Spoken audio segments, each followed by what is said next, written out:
All right, we are live.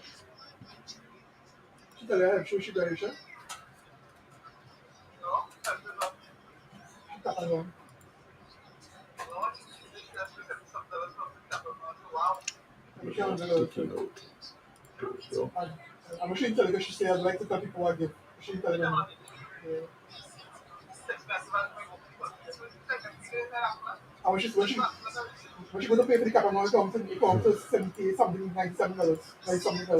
we are live now. How you doing? Good afternoon. Welcome to the SMB Corner Live Show. We've had a very interesting week, right? Yeah, man. My week has been crazy. Welcome to the folks. Welcome to the show, folks. Um, this is we're closing out content creator burnout today, so it's going to be a good show. It's going to be we're going to have more lives, but this is going to be our last live for a while, and we just want to make this last live a very interesting one. Yeah, we're doing some changes because, according to my partner, he'll be trying to quit the channel for the podcast because Yeah, so we're actually connecting two channels into one. I have my own YouTube channel. He have his, and the great thing about this is that Restream allowed us to connect both our channels together as one. But as we were going forward, we realized this podcast alone need to have its own channel. It need to have its own avenue. So we are trying to work on that as we speak. I will do some live show on my channel. He will do some on his channel at the time permit him to do. But this podcast we're doing together will be every weekend on a Saturday. So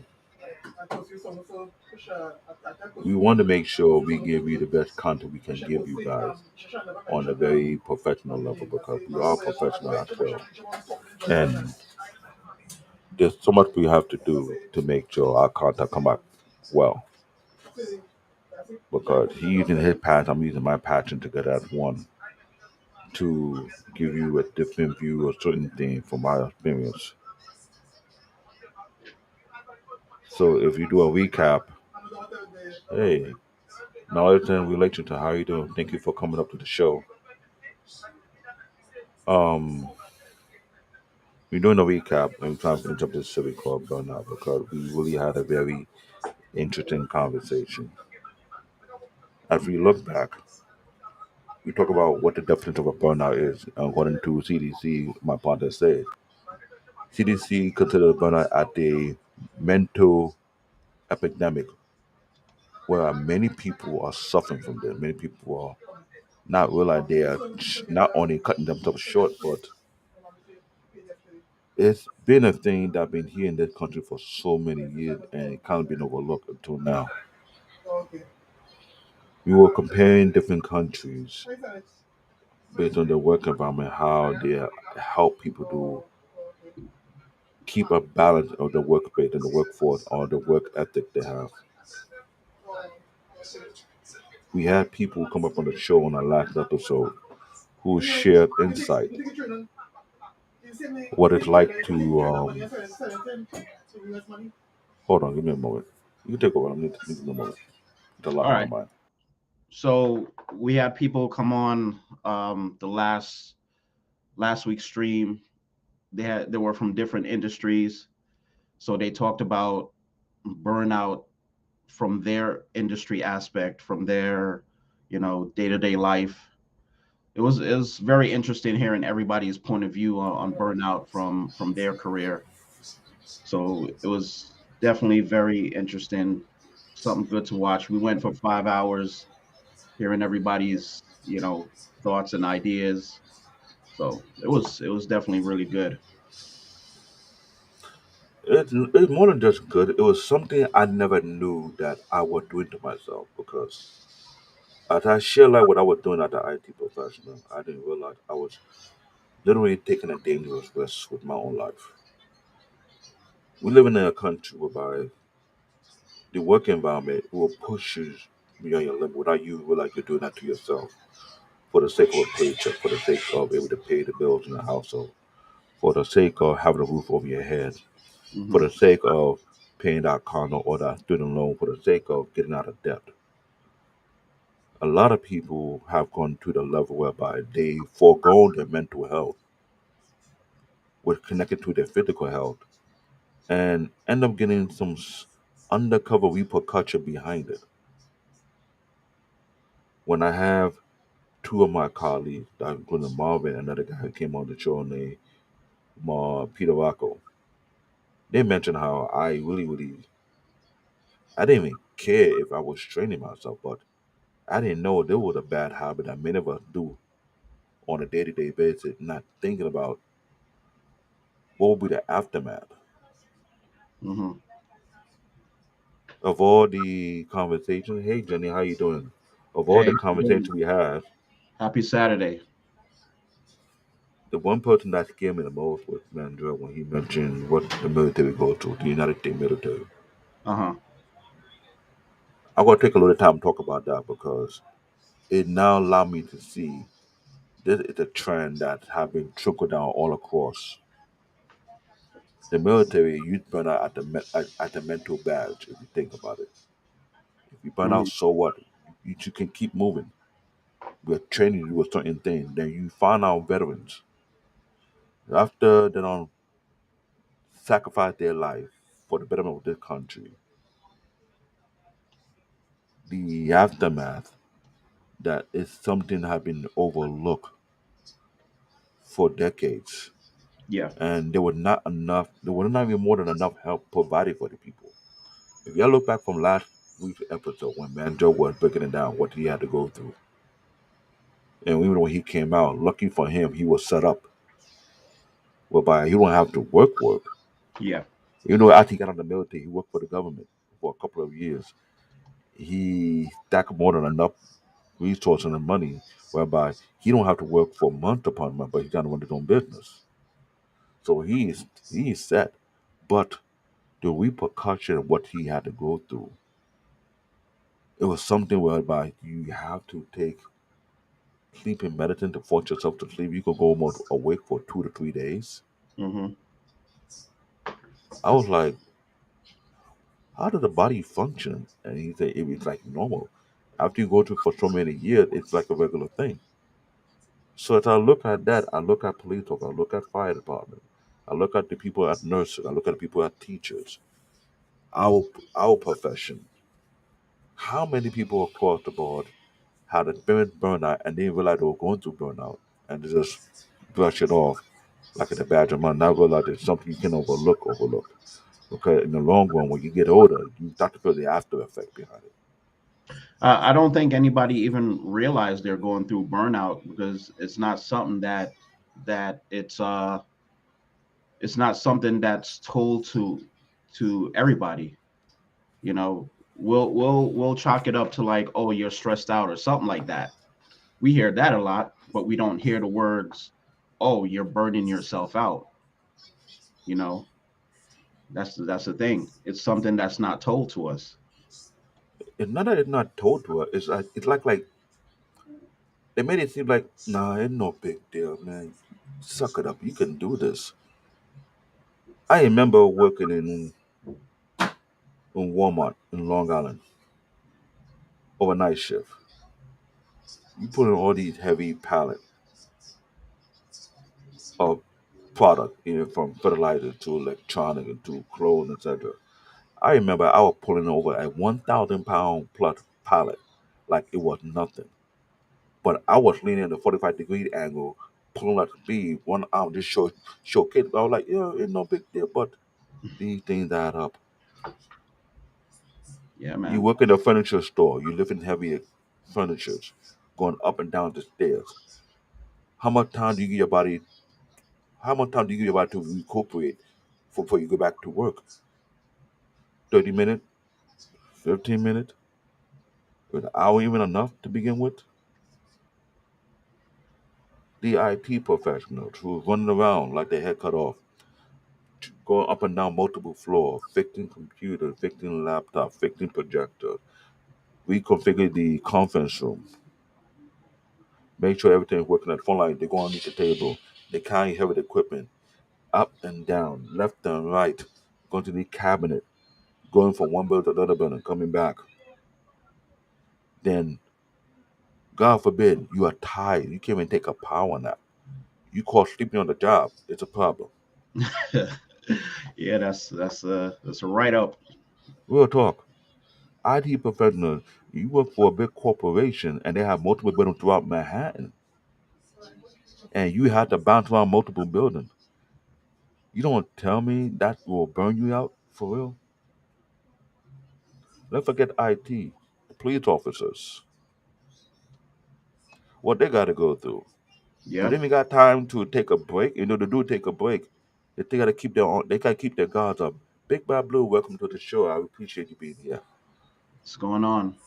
It's like I'm speaking about it passionately because I start to think about what would I doing to myself. Hmm. Yeah, I was conditioned. I was a gym rat. I was strong. I was lifting heavy. Yeah, but how much wear and tear did I put on my body that I know that if I turn 50, 60, I'm not gonna pay the repercussion for it.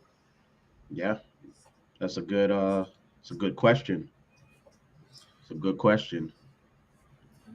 The firefighters gotta carry over 50 pound worth of equipment. Yeah, You look at the whole setup they have to wear. And on top of that, that's average compared to actual equipment and they climbing up the ladder, going to these burning buildings, breaking, and they do that almost on a daily basis, depending on how many fire they gotta take care of. yeah, After a long period of time, yeah. all that wear, and you talk about gravity with all the equipment on there, all that wear and tear. What happened when they do retire? What repercussions do they have on their body? Lower back problems, knee pains, all types of pains that they didn't feel when they were active. Jenny just tell us, police officers don't get a lunch break at all. When people see them sitting down to eat or get a coffee, they look at them as being lazy. Yeah, that Okay, yeah. that's what I was talking about. We had Nathan Daly on the Black Men Unfiltered channel on the project with Mandrell about policing our community. Just to hear that police officers don't take no lunch break. So you tell me if they're working an 8 hour or 12 hour shift, or you don't time you get a lump or you ever take a easy bite just and they keep it going. You can't sit down and let that food digest, or they gotta start eating military ration, which is designed for military in case they don't want to go to it well. Like that kind Hmm. of thing they're gonna be eating. Like let's be honest about that. Because I look at every different professions and I want to fully understand what they go through, what they're dealing with, how they come about it. Hmm. I start to wonder, are we really paying attention to what people are really struggling, what they're going through? The average person don't even know when they're struggling. They just look at it like, oh, I'm just going through something right now. They don't know how to properly diagnose they're going through some stuff, or they're on the first stages of a massive burnout. The average person doesn't even know that. So if they don't know that, how are how is somebody else supposed to tell them? You know? So Let's look at our school teacher who take care of our kids. yeah. You have 20 to 30 students in your classroom, and they're not all angels. Let's be honest, guys. Ladies and gentlemen, if you are parents, you want to tell me your child an angel? You want to tell me your child not giving their teacher a headache? You want to tell me your child is not driving their teacher crazy? Yeah, my child. Yeah, everybody kid's an angel, right? Uh-huh. Yeah, come on. You know when you were in school, were you an angel yourself? You sure you were on the class clown yourself? Like, come on, let's be real here. And I think about it, I was like, I remember I used to work for the Board of Education in Dell back in 2004, 2005. We've been to over 300 schools Uh-huh. across the five boroughs. That's my count. But it's not even enough because combined as a team of us, we were going to every single school across New York City. There was five teams. We had a team for Manhattan. We had a team for Brooklyn. We had a team for Bronx. We had a team for Queens. And a small team. And I wouldn't. I don't normally have a big team. So people from the Brooklyn team or the Manhattan team or the Bronx team go over to help out Staten Island. Then we have some tech from New Jersey partake in whatever team that we put into.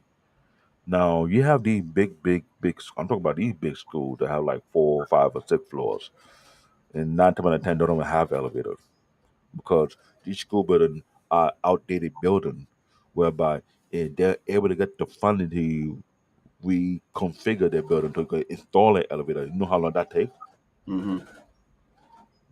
Unless you got to tear it down and build a whole new building together. So imagine these schools that have been there for 30, 40, 50, 60 years. They don't have the funding to keep it as it is. Then you got multiple classrooms. All the rooms that you have to store the computers on the third, fourth, fifth, and sixth floor.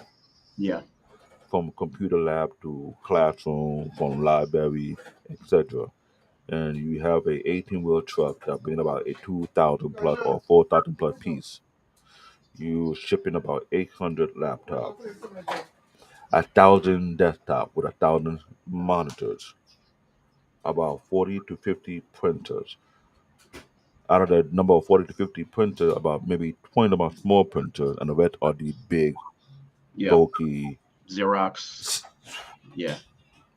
Forget the Xerox. I'm talking about the AP printer that have multiple pieces added. You call them the transformer because you have multiple trays.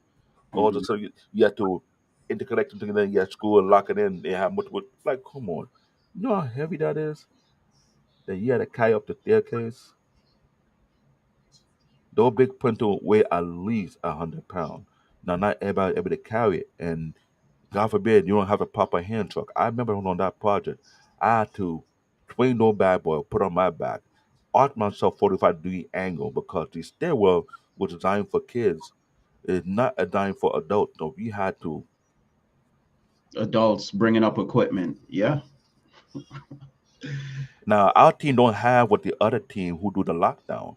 Those people who do the lockdown, they have the automatic hand truck that made their job easy. You press the button, it just 3 wheels, climb the staircase easy. We didn't have the funding for that. And our hand truck, there was no air in it, and that was crazy. So imagine that. Forget about the noise. That's my wife talking to the Terminator out there. I apologize. But as I'm thinking about that, I was like, damn. I left one day. I left 5 to 6 heavy printer to the third floor, to the fourth floor, to the fifth floor, 100 pound each. So that day, that's 600 pound worth of equipment I put on my back. Mm-hmm. Then I help out with moving over 1,000 plus pieces. We had to do a chain command. Everyone have to stay on each flight of the staircase. I stay on one flight in between. You stay on the next flight, you bring it up, I bring it up, and we do a chain of command. But before we do, you got marked out which floor these PT are going to. There could be 40 going to the third floor, 100 plus going to the fifth floor, 200 or more going to the fourth floor. Whatever the number going to be based on the room we're going to, we had to mark it down. And we tell it when we start going by each floor first, by for third floor, 300 people on the third floor. Okay, we prepared. Boom, that's a workout. Yeah. You got the third floor done. The next one going to the fourth floor. You got to extend the chain of command. Now, this is a workout that lasts almost an hour and a half, almost 3 hours. You're lifting these equipment. I'm breaking it now because this is what we are doing it. You do all that.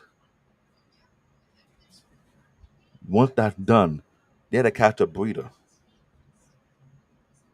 Because the amount and these buildings, these school buildings, if you've been there in New York City, a lot of these schools don't even have AC. God Yeah. forbid The weather is looking nice outside, and your body been on that level of heat whereby and we can't waste time because once we take a little breather, we gotta start unboxing and installing these multiple rooms. We start from 7:30, 8 o'clock in the morning. We ain't done till like almost 7 p.m. That's Yeah. for a huge project for a school. Yeah. Now, regular days, you can have a truck and you have multiple stops. You got like 4 to 6 stops. And the driver you be assigned to, oh, you gotta drop 20 laptop here, okay, good. You gotta drop 10 laptop here, good. You gotta drop 5 printer. But when you drop, you're not just dropping. You get in there, you unboxing, you install it, make everything run. They teach you, I'm trying to sign off, take the boxes out, take out the trash, jump on the truck, and go to everything has to be timed. It's like you're a UPS driver, but you're not a UPS driver. You're Yeah. doing way more than what a UPS would driver would do. Yeah. Yeah, you have driver for IKEA or the furniture store, but unless the customer pay for installation, there's no such the customer. Every job we do for the school, we do an installation. And that's what the contract was signed for. Yeah. So we are doing tech work and labor at the same time. Imagine that. Yeah, man. Imagine the janitors who had to clean corporate office. Yeah. Every profession across this country, not one is not getting them. You can't say there's one that's not burning them. Almost every person that burn themselves out to the core. You know the most number one profession that people overlook the most? What The is that? mothers. The mothers. That's true. Mothers work almost 24/7, 7 days a week the moment they give birth to a baby. I'm doing this monologue because I need to do a shout out to all the young moms and the moms who have been super mom. They had to juggle on their own. You wake up middle of the night to change a baby diaper, feed them, put them to sleep. You hope that they sleep long enough till you get your sleep. Then when they wake up, you have to wake up. You gotta train the diaper, you gotta feed them, you have to entertain them, you gotta educate them. Mom don't get paid. But mom don't get the recognition like other countries doing for them. Hmm. You gotta take them to the doctor and take them through the medical check or everything. You gotta get them prepared for school. If it's one child, it's one different. But we might have 2 or 3 kids. It become a routine. I talked about it before in the past, whereby the United Kingdom they make sure every mom have a nurse who work with them all the way up from doing the labor 9 months late. No, not 9 months. When you get to like 6 months, they send to you to take care of you and help you out. From the time you gave birth or to the time your child is 1 year, they're there with you. Really They come, yeah. interesting. I didn't know that. When you did a documentary, I think with Fahrenheit 9/11, talk about the medical system. Yeah. I watched that documentary and I heard about it. I was like, what? Women who work in corporate UK, when they get paternity leave, the paternity lasts for a whole year plus Nice. Yeah. until the child turn one. They make sure to send a nurse to your house to help you with everything, from the cooking, from the cleaning, help you find the doctor appointment, etc. They're there to assist you. The mom get paid?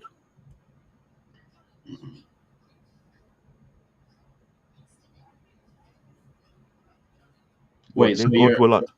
wait. So you're saying that when they get the nurses to come in, there's no extra pay for that? That No, they that don't get no, they don't get paid for that, but that's part of the government plan whereby they're there to assist them. They don't get paid for what they're doing, Yeah. but they get that type of assistance to help them on their everyday struggle of a mom while their Yeah. husband, either you're married or not married, you still get it. Uh-huh. Because when a husband out there working, who's at home with the mom help when she need help? What if she have some medical condition, postpartum anxiety disorder? that you don't know what pop up. Uh, Notice right there and there when it happened, you know exactly what to do okay. to relieve the stress load. Yeah. Burnout is stress if you think about it. Hmm. But when you have the extra hand who's there for you every day or every step of the way, it leveled out the stress level to make it easier to get accustomed to. But we don't have it here. The mother job is one of the highest stress level job in the country today, compared to the military, compared to the police officer, compared to the firefighter, because you have women who go suffer from postpartum anxiety disorder, postpartum depression disorder. What do you think that come about with that? Lack of What, probably. when they were pregnant and going through their prenatal care, who do they have at home to help them out with their everyday need? Mm, So I had to get my shout out to all the moms out there who hearing this. Like, yeah, you go to way more burnout similar to the military. When God forbid you have twins or triplet, yeah. that's like time three, time two, based on the number of baby papa all at once. If the husband cannot quit his job to help you out, then who's at home to help you? Whether you don't have a mom to help you or auntie to help you or somebody to come and help you, who do you have there? Yeah. Not everybody privileged. Mom do get burned out. Now let's flip to the other side. Dad also get burned out. No matter what kind of job you had, dad get burned out too as well. Because if you're a responsible dad, you carry everything on your mind. I gotta make sure I able to pay my bills. I gotta pay the rent. I gotta pay this. I gotta pay the insurance. I gotta pay this. The stuff that are going through your head on a daily basis. Oh, the kid are getting bigger. I need to get a bigger home. If I will be able to find a good house and a good price, how much money do I have? How much money do I saved up? Then to work a second job. Then to work two jobs, three jobs. Like, what if one job is not enough? Uh huh. Not everybody probably to have a job that paid a lot of money. Yeah. Let's think about that now. So as I'm thinking about it for weeks during this series, I was like, wow, I found a newfound respect for people who going through these things. Yeah. So you look at the mom, look at the dad. If the dad was a police officer, the stress compound at the police and then the stress compound at the father. The dad's in the military and he away from home for X amount of months. Uh huh. Jenny is one of the many moms who had to do that. Yeah. Just think about that. One of the many moms who had to go through that. So imagine whether how many mom and dad who had to be away from their family who in the military and got to think about their family every single day. Don't think that eat them up? They getting burnt out, yeah, emotionally, mentally. If you work at the NYPD, you work at the fire department, you work at the military, any job that's almost like the people that work in the MTA on the track. I worked for MTA for 2 years. I found out that people got killed plenty of time working on the railroad track and would never be mentioned because they're trying to keep it hush hush. Because if it come out too much that people are dying, there's no safety protocol. The magnifying glass be put on top of it. What are you doing? Why do people getting killed Yeah. doing work? Construction workers, skyscrapers. Come on. There's so many things that I look at. I'm like, wow. I had I had 7 bullet points that had me thinking when I was thinking about what this is, and it was bugging me. Throughout the whole week, I was thinking about burnout. Point about burnout. Burnout is a mental epidemic that is nothing more than a silent killer.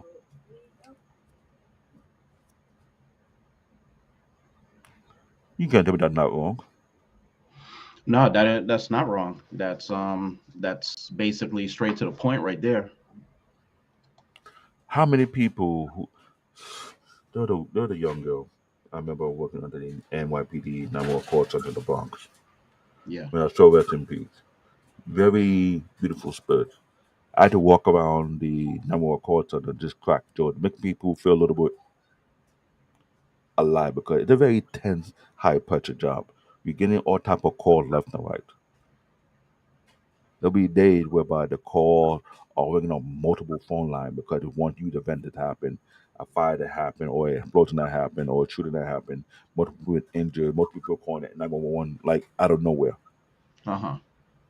So you can imagine the type of stress they go through trying to answer the call, try to de-escalate the frustration, and get all the information they get. They can route the police, to route the EMS, route whoever need to be out there at that scene to rectify the issue. So imagine this young girl. She's like what 28, 29, young mom. Saw her one week. My shift was from Monday to Friday. I think from 11. No, was it 11. I think it was from 1 p.m. to 11. I know I work an 8 hour shift, maybe from 9. And my shift overlap another person who come in and relieve me. Saw her on the Friday. Next week I didn't see her.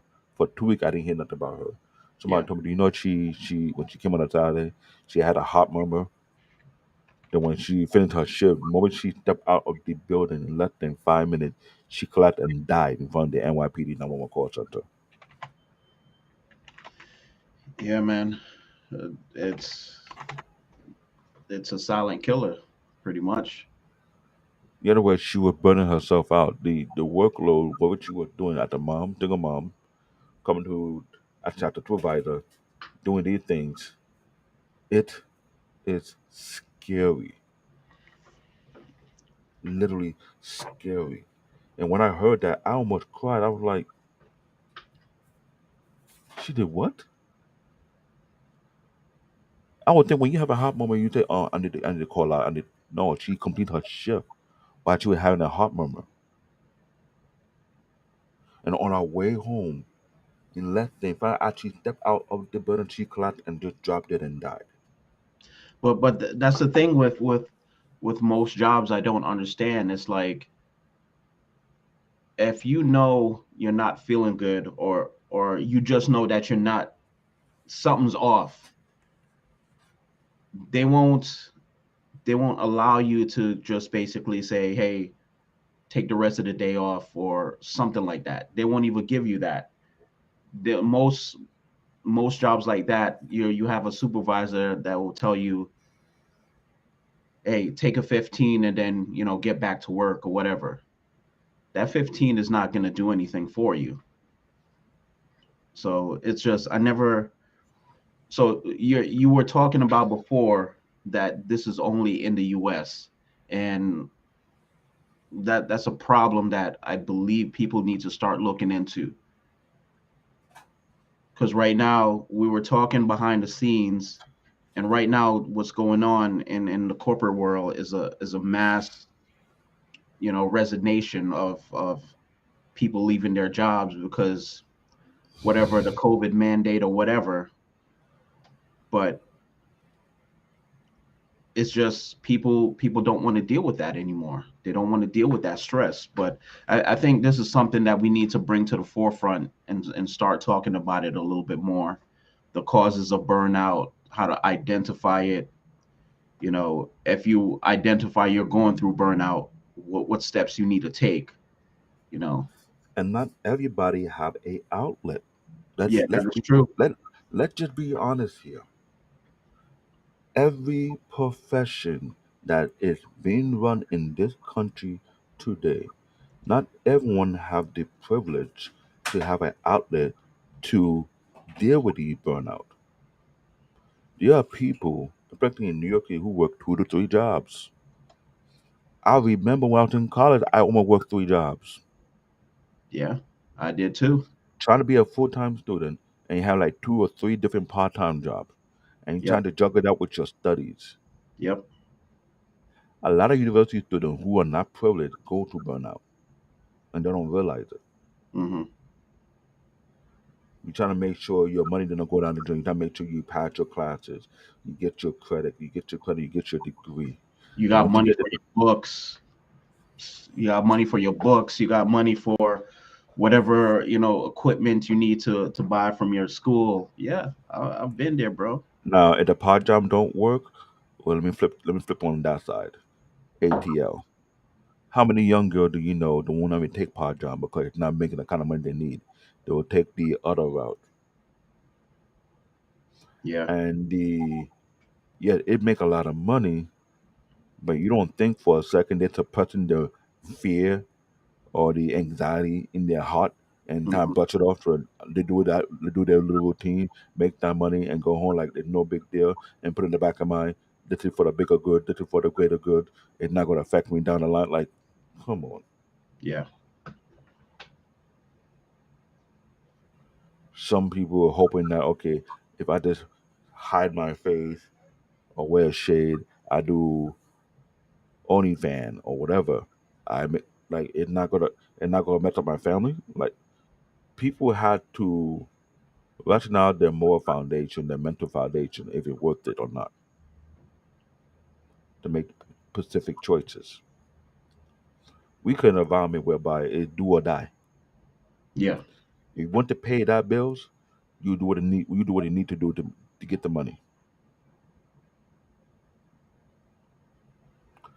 A lot of our jobs are being outsourced or being taken over by international entities. Or if it's not international entity, is robotics.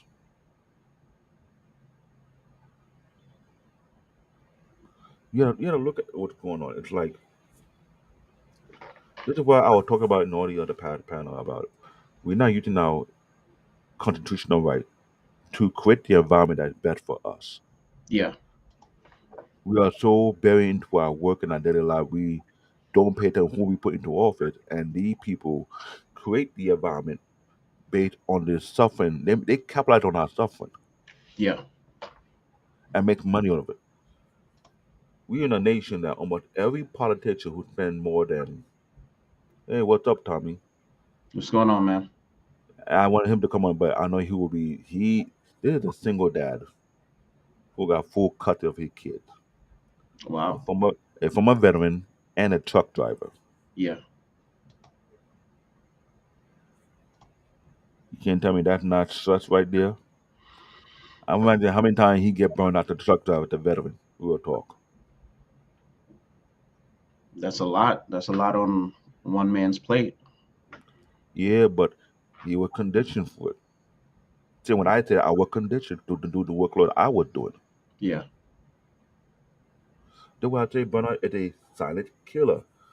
Point number two: burnout can be very hard to detect if you're not paying attention to the sign.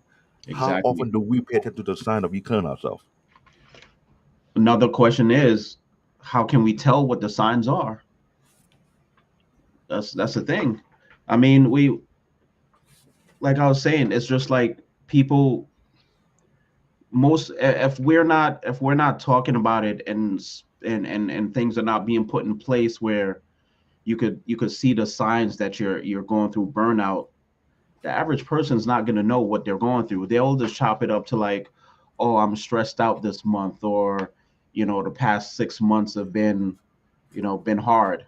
But those past 6 months, you could be going through so much stuff that's leading to a to a something happening where you pass out at work, or like that girl you were talking about, that when she left the job, she basically collapsed and died right in front of her job.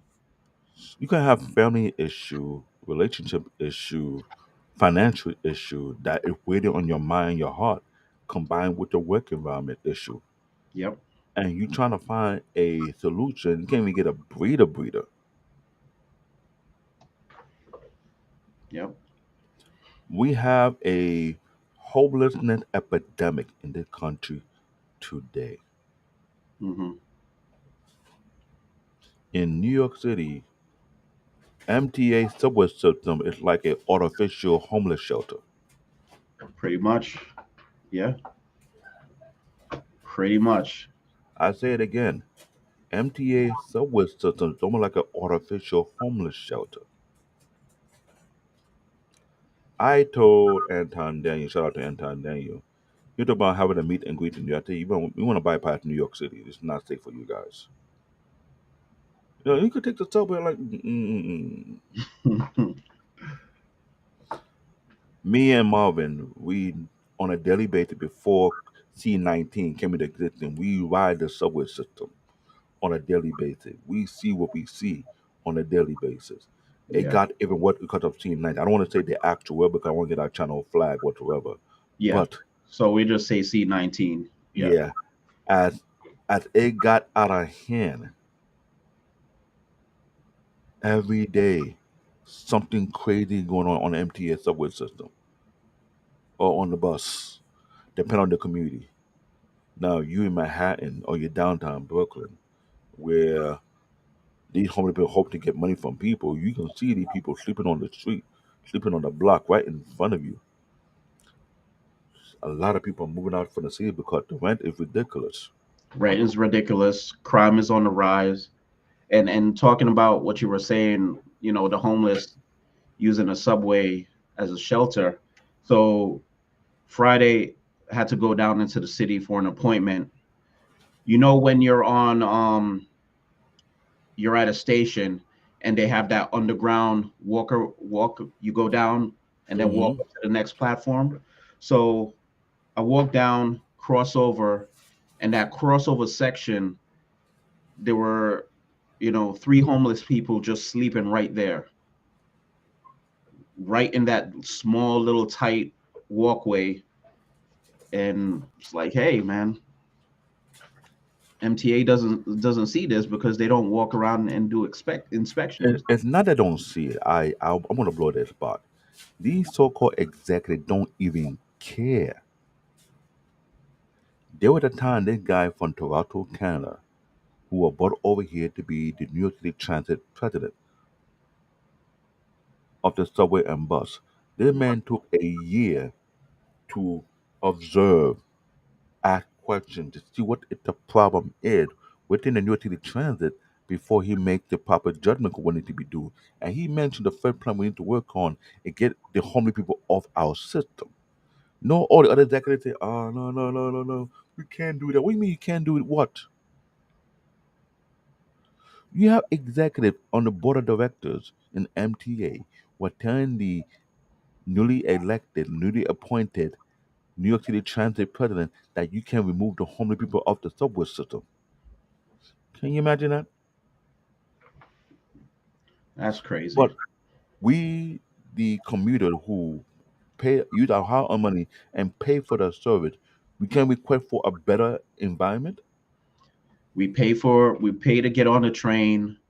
Our taxes go towards the MTA so they could build more tracks, get better trains. But yet we can't even get to the point where we can have a clean subway. We can have a safe subway. Then That's the crazy you thing. get on some subway train whereby it smells like who knows what went in that, and you gotta get out of that one, and you see the homeless man sleeping in there. Everybody had to abandon that cot and squeeze themselves within the other two cot at a time during rush hours. Oh yeah, yeah, yeah. I've been through that. I've been through I've that. been to that several times. Jeez. Man, Joel said he loved New York City, so New York City because of the chaos. Yeah, New York City is pure chaos, 24/7 chaos. Yeah. You see things that you're not even going to see in your own city unless you're coming from. Yeah, Tommy, you're right. Yeah, it is overpopulated. So yeah, I remember when Mandrell said he loved that chaos. Now here's a chaos scenario for you. Um, not saying this is not saying this in a joking way or whatever. Let's say somebody throws themselves on the track early morning rush hour. On that line alone, there's probably like what, maybe four or five trains running back to back. Somebody throws himself on the track, that stops that first train. Now here comes the domino effect. Those three trains that's behind them, that's being backed up, crowded with people. Each train filled to the brim. People trying to get to work early in the morning. That first train, they can't move that until they do investigation. whatever department comes in, they notify the next of kin, so forth and so forth. So that 1 hour delay turns into now a 5 hour delay. Now everybody that's stuck on that those next 3 4 trains behind the first train, In between train station, they're not even at the train station in yet. between train stations, they're not even at the train station yet. So they got to do a mad scramble, get that train to the next station, offload all those people. Now, depending on what line you're on, you're probably cross town. So you got to find a bus that's going to take you cross town. Then you got to find a train that's going to take you to the closest stop where you work. So yeah, that chaos may sound fun, but imagine going through that. Remember, at one point in New York, in New York, it was like back to back every month. So yeah, that chaos sounds fun. But if you're one of those people who's late for work, or you don't even get the option to come in late, yeah, that ain't fun, man. That's a headache unto itself.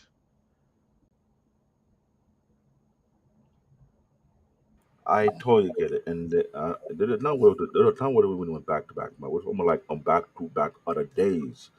And Yeah, it was like, what the hell is going on? yeah, So if you got to be at work at a certain time, you had to kill yourself where you got to leave your house maybe an hour or two and just calculate any kind of delay that might come up for you to have enough time to get there. hmm And you're right. Cars is right. You get chewed out by your boss, like, oh, you can't come to, like, no one have that thing, like, come on. yeah. And your boss doesn't even know, somebody threw themselves on the track, because that's not something that's broadcast wide throughout New York. Now, that's only one scenario, and here's another scenario: when it rains, when the tunnel gets flooded. Oh, And God. this is what I never understood with MTA. It's just they're never they're never proactive when it comes to stuff like this. If you know a tunnel is gonna flood, shouldn't you do things in preparations for that? Like, the average person like me or you, we're so used to solving problems, we could actually get to the point where we know where when a problem's gonna come up. I never understood that about MTA. It's like, We- if you know this tunnel is prone to flood, shouldn't you Every year for 30 years every plus, year, I've been in this city. It's every never been year? a day when it have massive rain that the Yeah. subway station don't get flooded. Subway gets, God forbid you in the wrong train station and that water coming in like a river on you. And yeah, you like, and thanks yeah. to social media, people are taking videos, pictures, what it's like to be in a flooded train station. Jeez. Yeah. And I know we're getting Imagine, off topic, but like, even though we getting off topic, but it connected to this. They yeah, would create the burnout for people. It's not like you're going off topic. These are factors in New York City that people get burned out from because of the crumbling commuting subway lines that you had to get to and fro to work. It not in being improved properly. It add on to your headache that you had to deal with at your job. It add on to the headache you had to do because your school. You had to get to school or we had to get home. yep. God forbid you live in Brooklyn, your job's in the Bronx. Jeez. You're going from Brooklyn to Manhattan and to the Bronx. Or if you luckily see on a note that the issue with the subway line in Manhattan, you had to go around, take the train from Brooklyn to Queens, then go around to the Bronx. Yeah, Like, God forbid there's not too many multiple problems, multiple and how you get to work then. bro. I, it's not like we're walking out of topic. You connecting the dots. I know some people say, "Oh, they get straight to the point." No, you have to really see the connecting. Our life in this world today is intertwined with so many things, so many factors we overlook. So many That's why I had factors. Yeah, that's why I say you cannot see the sign. That was number 2 point. Number 3 point. There's little to no help when it comes to burnout. That is true. So if you're a college student, you're a mom, you're a dad, you're a police officer, you're a fire department, a firefighter, or you are the military, you're a school teacher, you're a professor, whatever job you're in, that the level of stress is added on and compounded to the outside factor and inside factor. How do you get a chance to deal with it? Nobody knows. Or you work, or you work in the, you don't work in the city, you work in the urban area. There's no commute from to and fro to your job. You got to walk 5 miles to your Yeah, jobs, then 5 miles back. Some people leave their house 4 o'clock in the morning to get to their job on foot before 7. exactly.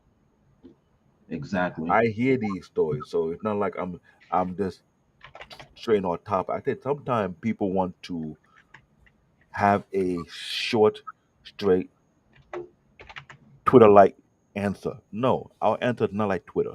Nah. Everything is connected. Yeah. Everything. When you overlook it, you missed it. This is why I like to paint a picture so you can see the string that it's tugging against you.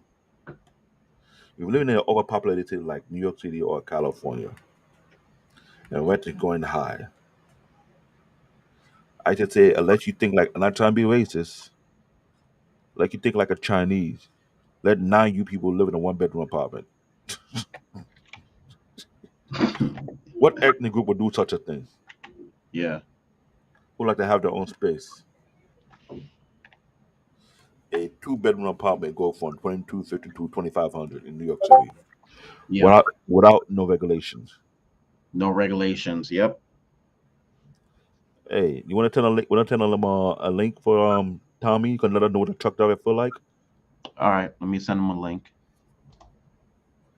because I'm telling you, this is only for Tommy only because we want to come on the channel and let us know what a truck driver go through because we're not gonna make the thing be long like the last episode. You will have it under 2 hours because this is so much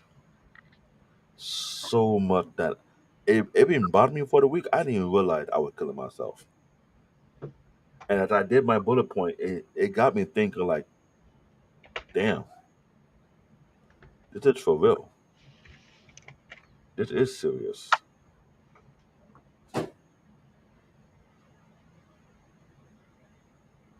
Okay, give me a moment.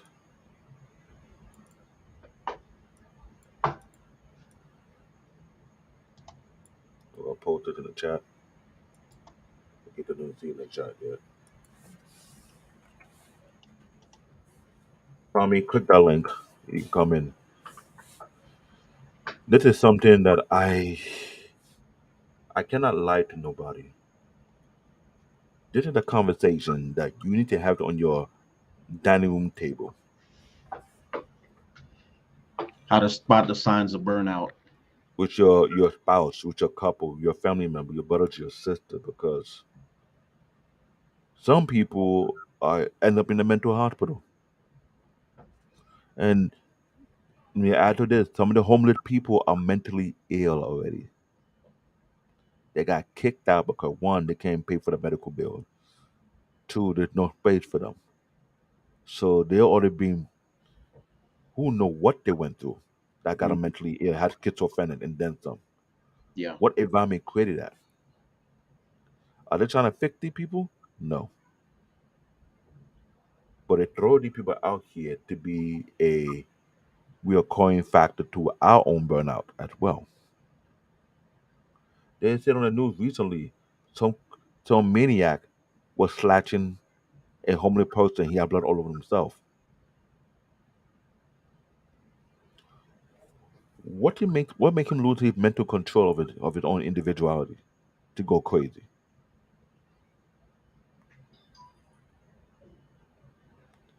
There are other countries. They create the environment to make sure they don't go through what we go through. Hmm. You know that the rating of what country where the people are most happy at the most relaxed? Really. Our country nowhere near the top 20, nowhere near the top 40, no top 50. Hey, Tommy, what's going on? Hey, what's going on, Black David? Hey, what's going What's on, Yeah, Mark? going on? it's What's good to going on? have you here because when you told me you're a veteran and you're a truck driver, that's another profession that we overlook. Yeah, it's a lot of burn. It actually back in the day, in the 80s and the 90s before they started the drug testing, what a lot of truck drivers would do would they would go on these runs for like a week straight with no sleep. So they would do like crank or coke or something like that, and they would just run. Uh, it's it's kind of like a byproduct. This is a really good discussion you having because it's one of the byproducts of like capitalism, in this constant need for more, and so it's the balance between um Sorry, Uncle Stu. I'm so glad you came on it. There's another guy. This we call the guy the OG, Uncle mhm. Stu, old man on the block. Uh-huh. I'm glad you came to my channel because we had a very, very interesting conversation. Continue, Tommy.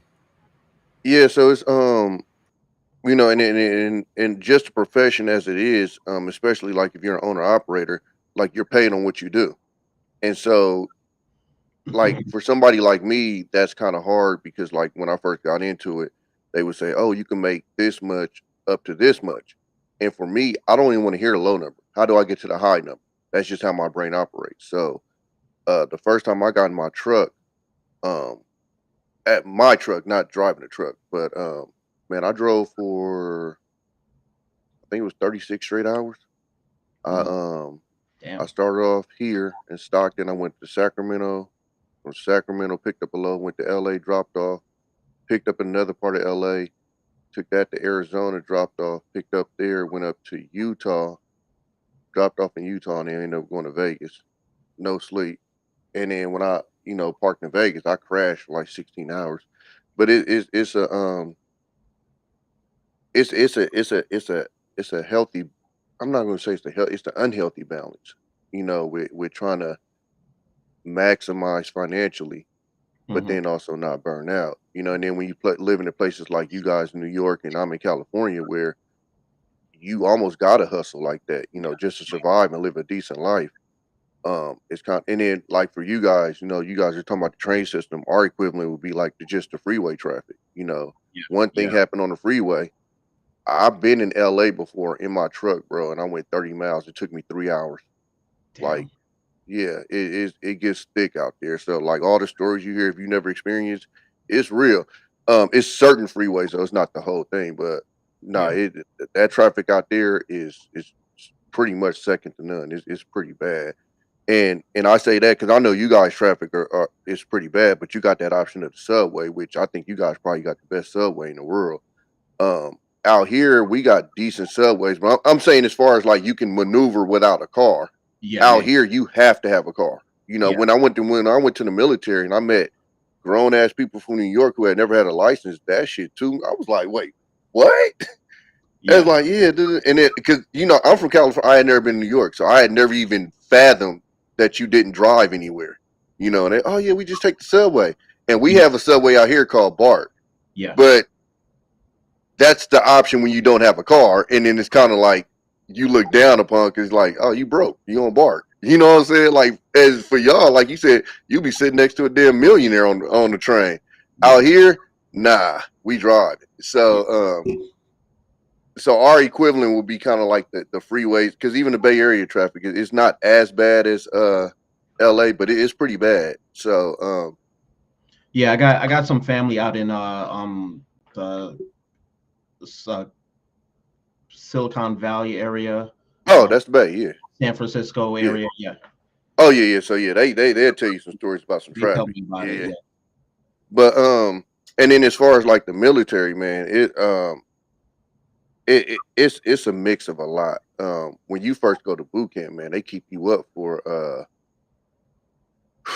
shit, I want to say like 30 straight hours or something. Man, like I'm like we literally was sleeping standing up on a wall. Like we were so tired. Um, but it's to get you ready for, what you eventually had to go through or whatever, which is we would do, 16, 18, 24-hour watches, Yeah. what I'm saying, with no sleep. And Yeah. then even when we went to sleep, so the if you're on the carrier, the landing strip for the planes is here. Yeah. Once you go one section below, that's where people sleeping at. So you're going to sleep while airplanes are landing on top of you. Yeah. You know what I'm saying? It's just boom, boom, boom, And the crazy part about it, because people laugh at me now, because I could literally go to sleep anywhere, anytime, and they laugh at me when I'm like, "That's what you had to do in the military." It's like you literally slept through everything, Yeah. or you wasn't gonna get no sleep. Yeah. But and then so that's part of it. And then I tell people too, like being in the military is almost like being in jail.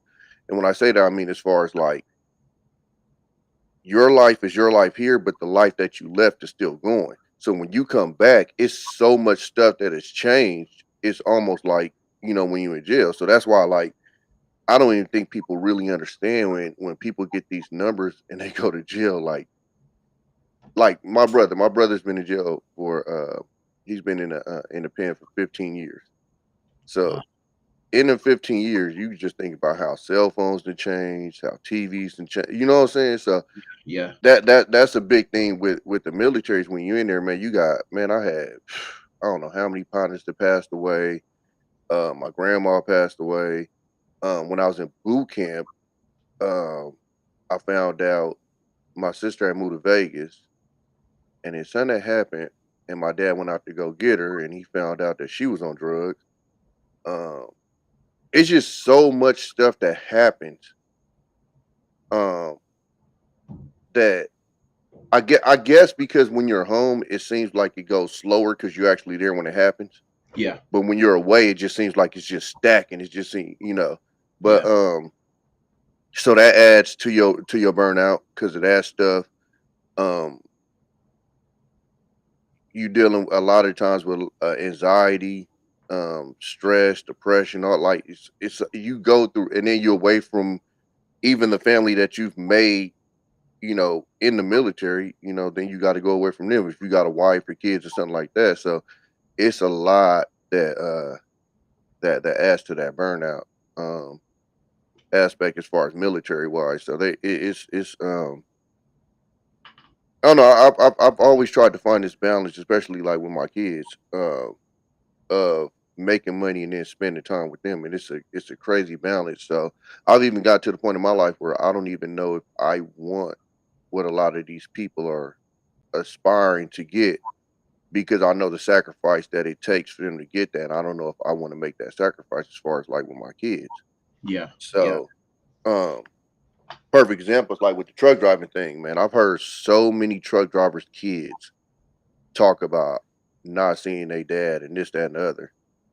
And so in my brain, I'm like, if I've heard this, I'd be A, selfish, or just be stupid to go ahead and repeat exactly what I've heard a kid say about their dad in the same situation. So that's Exactly. why I don't do like a lot of long haul and stuff. Like it's just a sacrifice I make. And then Yeah. I know the burnout from it. Because when you do long haul, you're gone maybe all but 2 days of the month, Yeah. if that. Yeah. You gone, gone, gone. It's really good money, but you gone. So it's the burnout conversation is a really good one because it's super complex. Because like if you want to get to a certain level, you almost have to burn out. Yeah. Yeah. You Yeah. know, um, perfect examples like these rappers. Remember, I don't know if you guys remember when a bunch of them was having seizures. Lil Wayne had a seizure. Rick Ross had a seizure. They just flat out wasn't sleeping. They would go and go and go and maybe sleep like 2 hours to get a cat nap and just constantly pushing or whatever. Hmm. And yeah, that is it's I mean, cause like what do you tell them? Like, hey, don't do that, when they literally working. It's not like they doing nothing wrong, but it's that that capitalism. That's the drive that it puts you in, to keep on pushing, keep on going, keep on trying to get more. So it's Yeah. I like, mean, I definitely hear, money is that motivating factor, but yeah, I think it's just like you gotta take a look at the whole situation, and it's like, is money, when you're dead and gone from being, worked out, the yeah, money's not coming with you. yeah, And So it's just like you gotta I think you just gotta find that right balance and know what the signs are when it comes to, getting burned out. I wanted to Yeah. ask you about like the long haul trucking, because Mhm, right now I'm starting to see like a lot of, couples and families that are in mhm. trucking. They go out together. Is that Yeah. because of just the time you're away from family? Everybody just, Yeah, pop. I think, yeah, I think because I used to take my kids with me. Um, I used to hop in the back. They used to love that. Um, but I think that's part of it. Is just having them there because Yeah, I mean, you literally, it's one. So for me, it's cool because I got a little bit of like social anxiety. Like I don't really like the mingling thing. Like you guys having to deal with coworkers. It's not that I can't work with coworkers. I would prefer not to, yeah, yeah, because I know what comes with it. yeah, So for me, it's like the perfect job. I get in my truck. I have limited conversation with my boss. They hit me for what they need to, and that's it. And it's just me in the road. I throw on a podcast or throw on like a YouTube channel or some music, and I'm coasting. I'm doing me. And but also you got to remember now, if you're doing a long distance, that's a lot of just you time. It's yeah, just you. So I think that's a bit of it too. Is it get lonely out there? So um, and it is made for certain people. But it's for me. I talk to a lot of um people's kids that that had dads that did the long haul, yeah, and it's just the stories I heard. I'm like, I don't want my kid to have this story. So for me, that wasn't even an option for me. yeah, Because I had my daughter when I got in, and that was it. So with her, she was what? Yeah, she was around like 1 or 2, and I'm like, you know, I don't want to miss out on it. Like seeing her start walking, it's like that's all the stuff that you said. So it's hard, man, because some people are wired different. And I don't judge people for their decisions, but some yeah, people, the bag is more important to them than anything or whatever. And then, and as we know, because I don't want to get into judging people's parenting or something, but it's a lot of people out there that the dollar is what they think makes them a good parent or whatever. And if yeah, that's what they believe, I'm not here to tell nobody this that, and the other, but that's yeah, what a lot of people believe. But if I've had conversations with people's kids who've had this, and it's not like I went up to them and say, "Hey, what's your experience?" But just having conversation when they start talking about stuff that that happened growing up with their dads and stuff. It's like for the kids, they would have traded that in, for they kid to be back, to have a little bit less as the kid and stuff like that. yeah, So, like I said, I think it'd be weird for me to hear that, and then after hearing that, go, yeah, I'm on the road. Like, no, I can't do that. yeah, So that it's a weird balance we have to do. Like I said, especially living in the places that we live and it costs so much. It's a weird balance, and so it's got me to the point where I'm just like, maybe I'm just not mentally set up to I guess make the sacrifices that these cats make to make this crazy amount of money, but they uh-huh, cool with just not being with their kids as much. I personally, like, I enjoy being with my kids. I enjoy kicking it with them and stuff like that, and yeah, I know how important it is. So for me, it's really hard for me to Um, I mean, even with me being local, man, I drive, anywhere from 12 to 16 hours, you know, yeah, a day. So I'm still putting in a lot of hours, but to think that people are even putting in more than that, it's just, it's crazy to me. But I And don't judge people. It is what it is. but Different. Tommy, I know you don't judge them, but based on you talking to these other truck drivers who drive across the country, Mhm. did they ever share you the any type of horror or explain what they made them feel if they want to reduce the amount of time they spend on the road? A lot of them, a lot of them don't want to be home, to be honest with you. I'm just be cold uh-huh, hard. A lot of them just, they would rather be on the road, yeah, and, I'm gonna give you a perfect example is when you see these athletes and they retire and then they either unretire or they either divorced, because as long as they playing a sport and they on the road most of the time and they ain't seeing this person in their face, they good money. They get home and they got to actually sit down and spend time with these people. They go crazy. You know what I'm saying? Like we just saw Tom Brady. Tom Brady was at home for 2 months. All right, I'm back. I'm Yeah. cool. You feel me? Like just 2 months, bro was like, yeah, this ain't it. You know Yes. what I'm saying? So and that's why I talk about when I talk about in this space and everybody talk about marriage. And again, I'm not one to talk against it, but I'm saying they talk about, and I guess it's because they promote it, so I get that. But they talk about it from an aspect of almost like everybody that's in it, it's just peaches and roses, and it's just all great over here. And I'm like, and that's why I said, I think you remember Black Day when I made that comment. I said that the actual people that are married don't advertise it well. You know, the stuff that I see, I'll be like, I don't want that shit. And I get that because it's all based on it's falling under kind of burnout because what you're Yeah, saying, there's some people cannot stay home because whatever aspect is going on at home is burning them out. They yep, rather you used to go at their therapy. It's like a yeah. tranquility, even though they're driving, they're going across the road, it may be more relaxing to them. Mm. They find their peace. And I Yeah, get that. And there's some people are not trying to say they're avoiding home, they're driving these long hours just for the sake of paying their bills. yeah. You know what I'm saying? Because it looked like you gave us a window to look into that there's a flip side to everything concerning truck drivers. How people getting burnt out and how people not getting burnt out, how people use their burnout at something else that is not. I think so. I can only speak for say like California 'cause I haven't lived anywhere else. But as far as for us, if you drive long distance out of here, that's a choice because you can make. I'm not gonna say as much, but damn near as much driving local here. I'm talking driving and being home every night here as you can on the road. Like I remember going to truck stop talking to some cats about how much they made, and I made more than some cats that was on the road. You know, like I said, home only for 2 days a month, and I was home every night, and I was making more than them. Wow. So in California, I know as far as like how our wages are and stuff, if you're on the road, that's a you decision. That's not a I'm trying to pay bills because you can pay your bills plenty good with local work here. Like, Yeah. you may have to say like your first 2 years when you first get out of school, which even now I don't even think you would have to now because it's a nationwide driver shortage. So now it's easier to get a job than whenever. Oh man, Oh, listen, word. Damn. I got 11 years in. I ain't got no tickets on my record, man. I walk around like I'm LeBron. You can't talk to me. Yeah. If I leave this job, I'll have another job for y'all. Put somebody in my seat, guaranteed, 100%.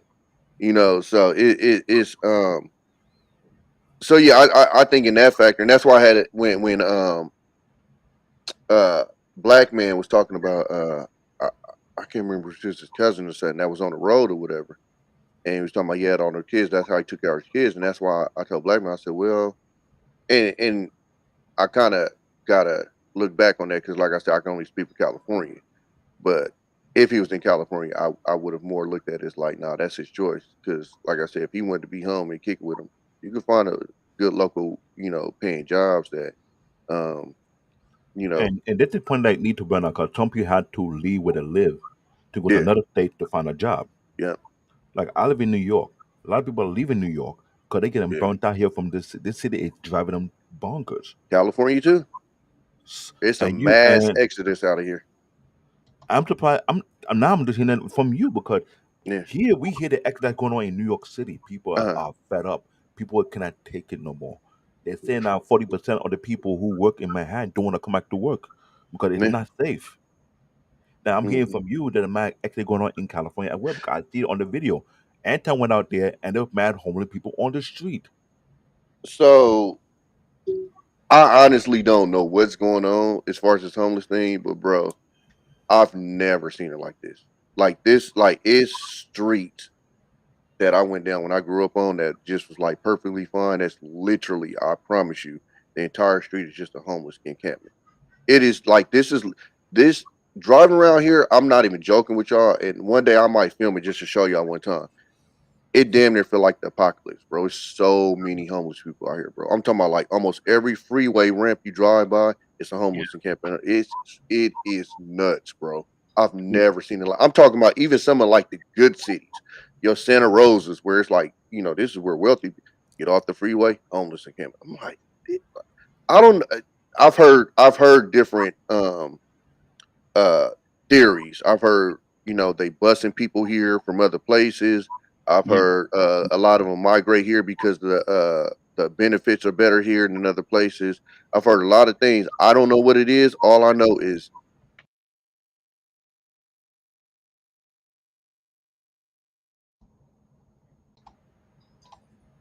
uh Yeah. Sorry yeah, about it's that. uh yeah, the homeless thing out here is nuts, bro. I've never seen nothing like this And ever. that was scaring me because the homeless also can lead to burnout too. People can be like Yeah. trying to find a home and they can't find a home. They stuck outside, and it's like every day, how am I gonna Oh, eat? How am I gonna live?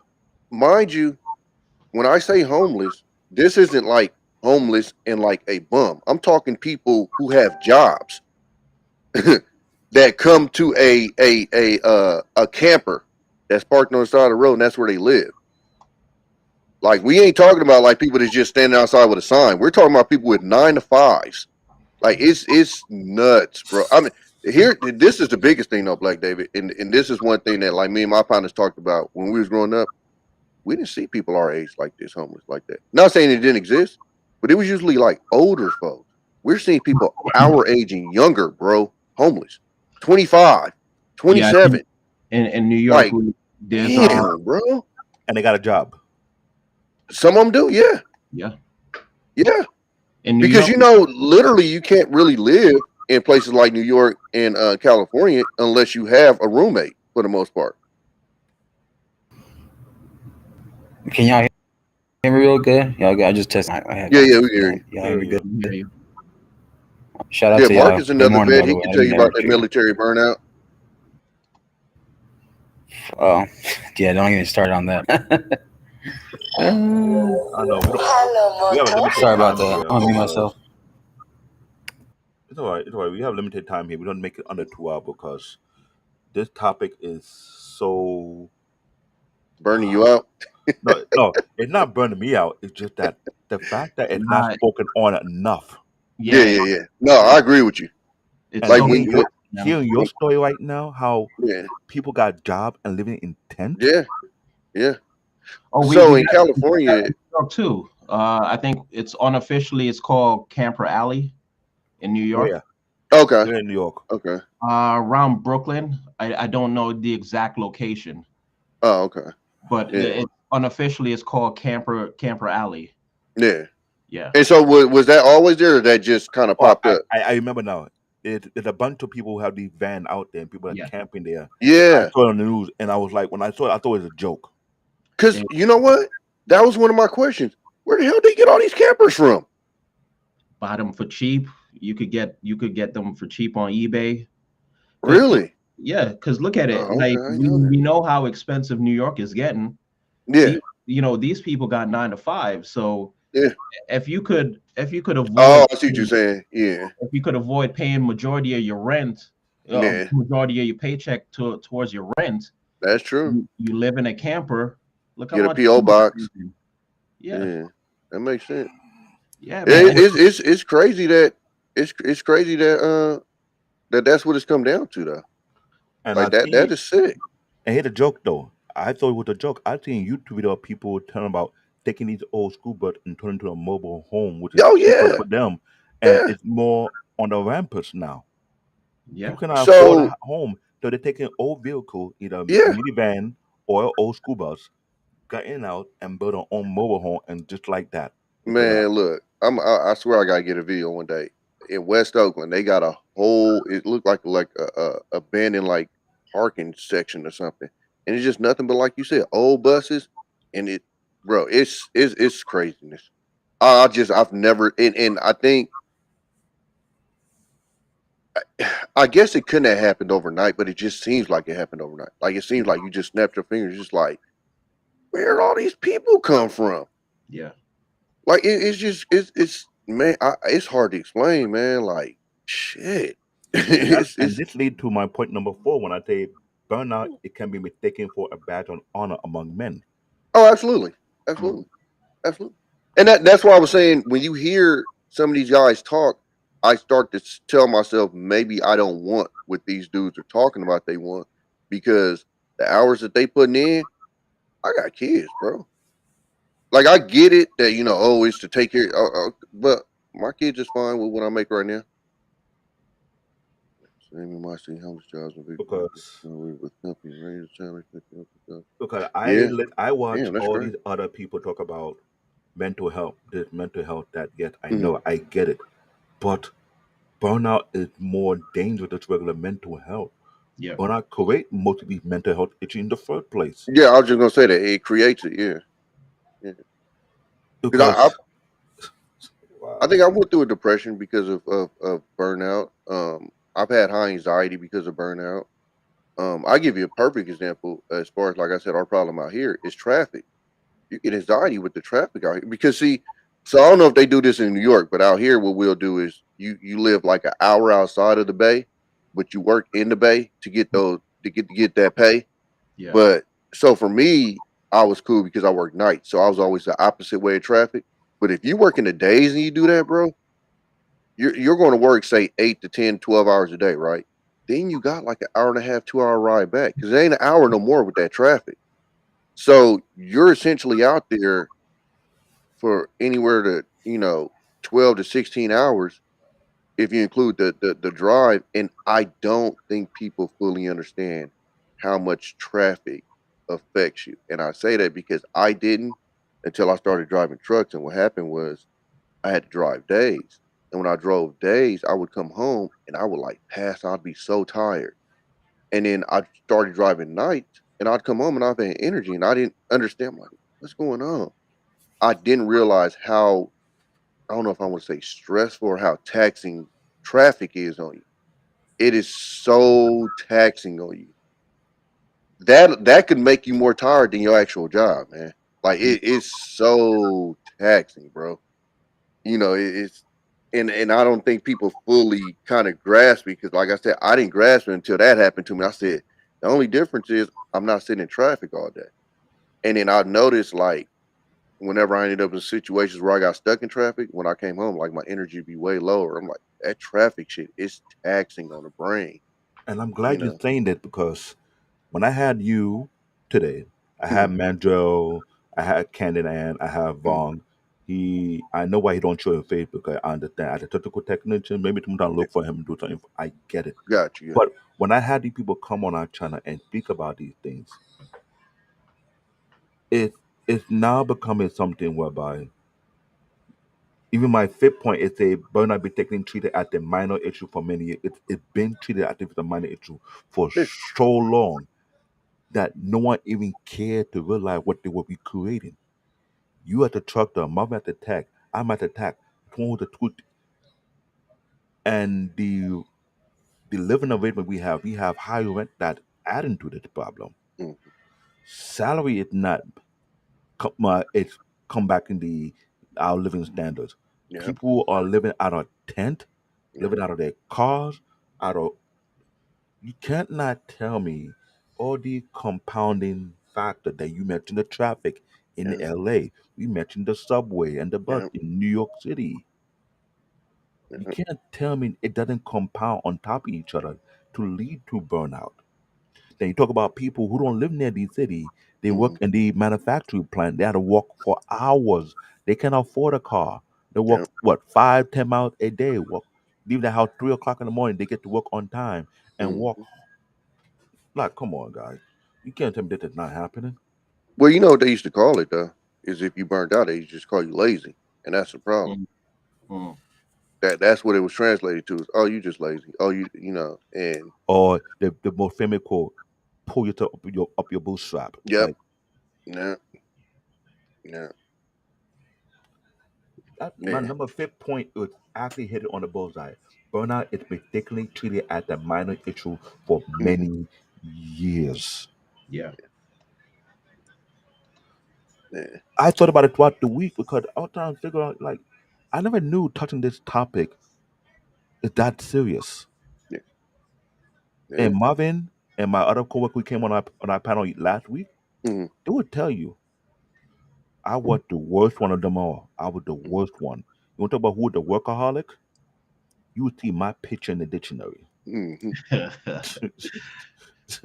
Marvel Hmm. would tell you what I do.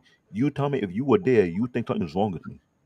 No, I feel you because I'm the same. Dude, I used to You, work 16 hours and come home and do DoorDash just Wow. because I didn't like sitting around my house and not making money. I Yeah. literally sat there and said, if I'm just sitting here, I might as well go make some money. I go do. People was looking at me like I was crazy. And mind you, at my job, I'm doing six figures, so it's not like I'm needing the money, but it's like in my brain, I'm like, okay, well, like because my kids will be with their mom. So if my kids are with their mom, I'm like, all right, I'm just sitting in the house. Might as well just go make some money. So I go out there and just whatever I put that money into a whole different account, just let it stack up. Yeah. But yeah, it's just like for me, that's how my brain operates. It's to maximize. So for me, I have to control that. Like Blake David, if I didn't have kids right now, literally, what you saying is what I'd be right now. Like I'd be running 24/7, just banking bread. Mm. Because that's just that. Because I mean, that's what slowed me down with the video games. I used to play video games a lot, and then I'm like, I start counting up that. I'm like, doing all of this shit, I ain't making no money. And then stuff like DoorDash and stuff came out, Amazon Prime and stuff like that. I mean, not Amazon Prime, but I was but delivering for but all of think that about stuff, it. man. Everybody in this country is either working themselves to the ground, trying to Yeah, find the means to make money. Now, if that don't work, YouTube is saturated with about a YouTube content creator. Everybody trying to yeah, make money off YouTube. yeah, If it's not on YouTube or Instagram, if it's not on Instagram, people want to OnlyFans. If it's not on, like everybody trying to make and meet yeah. any way possible. Yeah. This Well, I lead think. to this lead to point number six when I said it, and we talked about it on our first episode, not uploaded yet. The American workplace is the main creator of burnout. Oh yeah, absolutely, 100%, 100%. Unless you are the 1% who creating the job, you don't have to do all you just hire people to burn themselves out to the ground. But even them, though, that's what I'm saying. Even them, to get where they got, when you start hearing some of their stories and hear how they work, you're like, God damn. Like I tell a lot of people, man, like when you see these guys in the NBA and the NFL and stuff, and people just act like they just got there.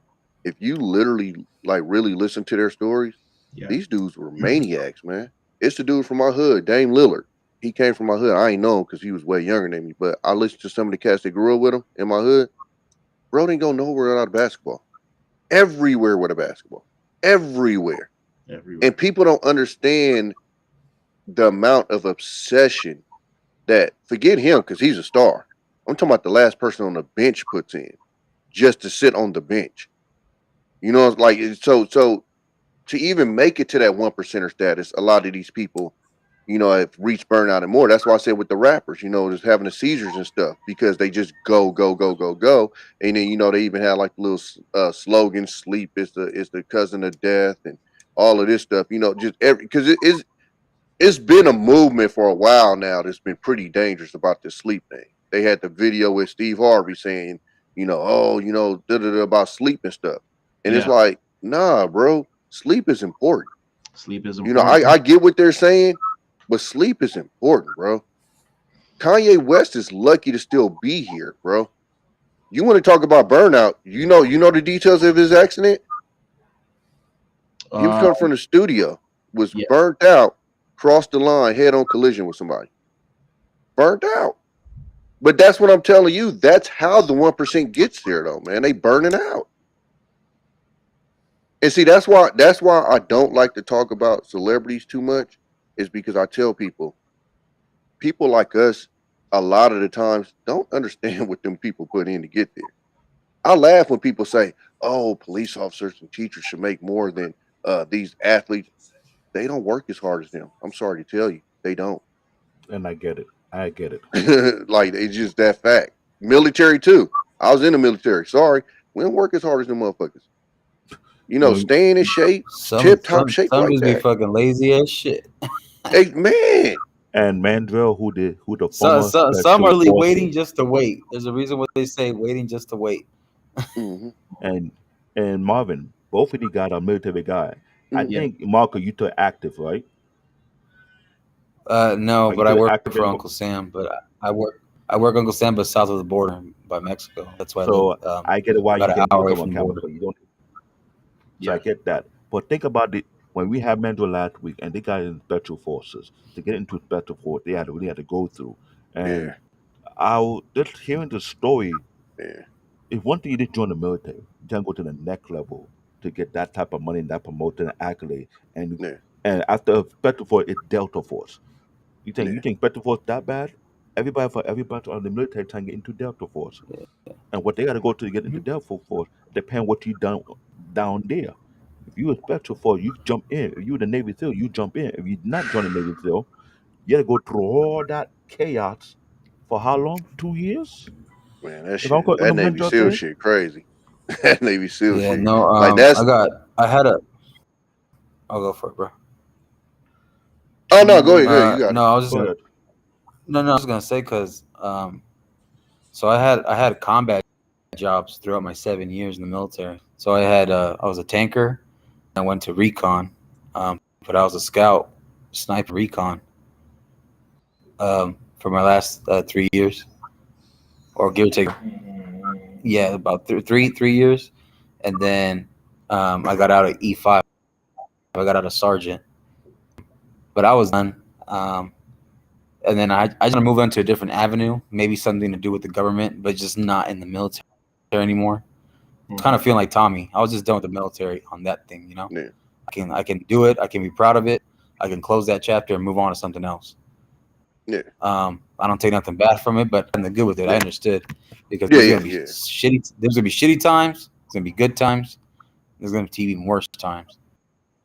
And I was just like, fine, I'm good. I'm cool. I got to meet guys that I can mess with. I got to go around the world for a little bit. I Yeah. got to go on the Navy on a MEU, and then that's it. And a couple states in the East Coast. I was in the East Coast for a bit, and then usually in the West Coast. Mm. That was it. And then after that, I went. I started looking into south of the border jobs, just because one of my cousins was a border patrol, and then he went to become a special agent. Oh, But the thing about border patrol and customs, they are two of the highest levels of corruption, extortion, and uh, I'm glad I was thinking about going there racketeering. too. I'm glad I didn't. Uh, No, you What? you can still go. You make a Racketeering? lot of money over there. no, I Yeah, know, but just racketeering. man, Go for it. Yeah, no, and then the highest corruption is jail cops or prison officers. oh yeah, yeah, There's no shade to yeah. the bad, like there's no shade to the good ones, but there's bad ones in there. Feel me? No, we know that. That's how the drugs get in.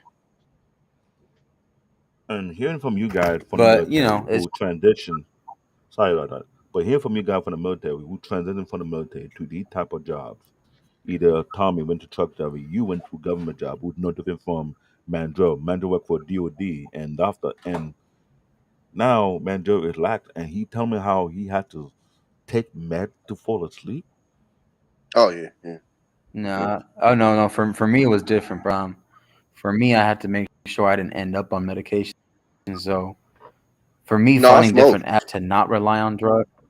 Yeah, that's fine, bro. Yeah, I smoke. I don't count weed as I don't count weed Yeah, yeah. as No, like that's what I'm addiction. saying. Yeah, that's I because I'm the same Yeah, way. I don't do pills like that. So hell no. like my so Yeah. my thing was I would go to sleep, but I wouldn't feel rested. And it was weird because I didn't. So I had been doing this for like years. Like I would go to sleep, wake up, and I still feel tired. But I'm like, I went to sleep, and I keep it pushing. And then I started smoking, and I smoked, and I went to sleep, and I woke up, and I was like, feel refreshed, like what, And then I stopped again, and then I went to sleep, and again I didn't. Uh, I uh, I did it Yeah. again, and I woke up, and I didn't feel rested. I'm like, wow, this is crazy. So Hmm. yeah, I literally, I ain't gonna say I have to, but I damn near have to smoke to get a good night's rest. And I'll Yeah, be honest with you for guys. me, You guys, I I'm like, gotta. No, I'm, go ahead, okay, go I'm ahead. sorry. Go for it, man. For No, I'm saying, me, listen to you my guys. issue. Sorry, I apologize.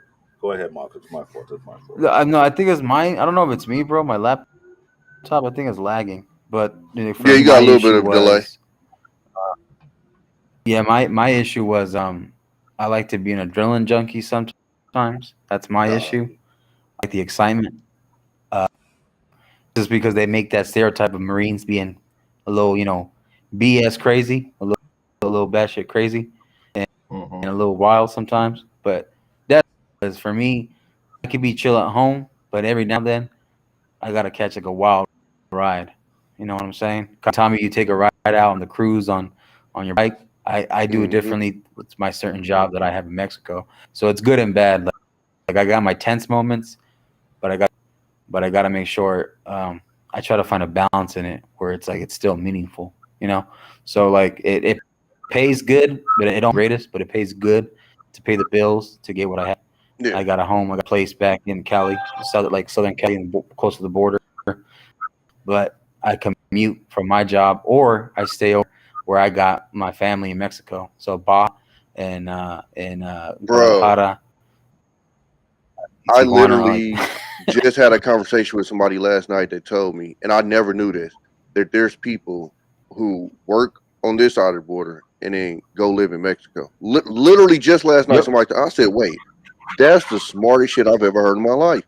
You would live like a hmm fucking king in Mexico.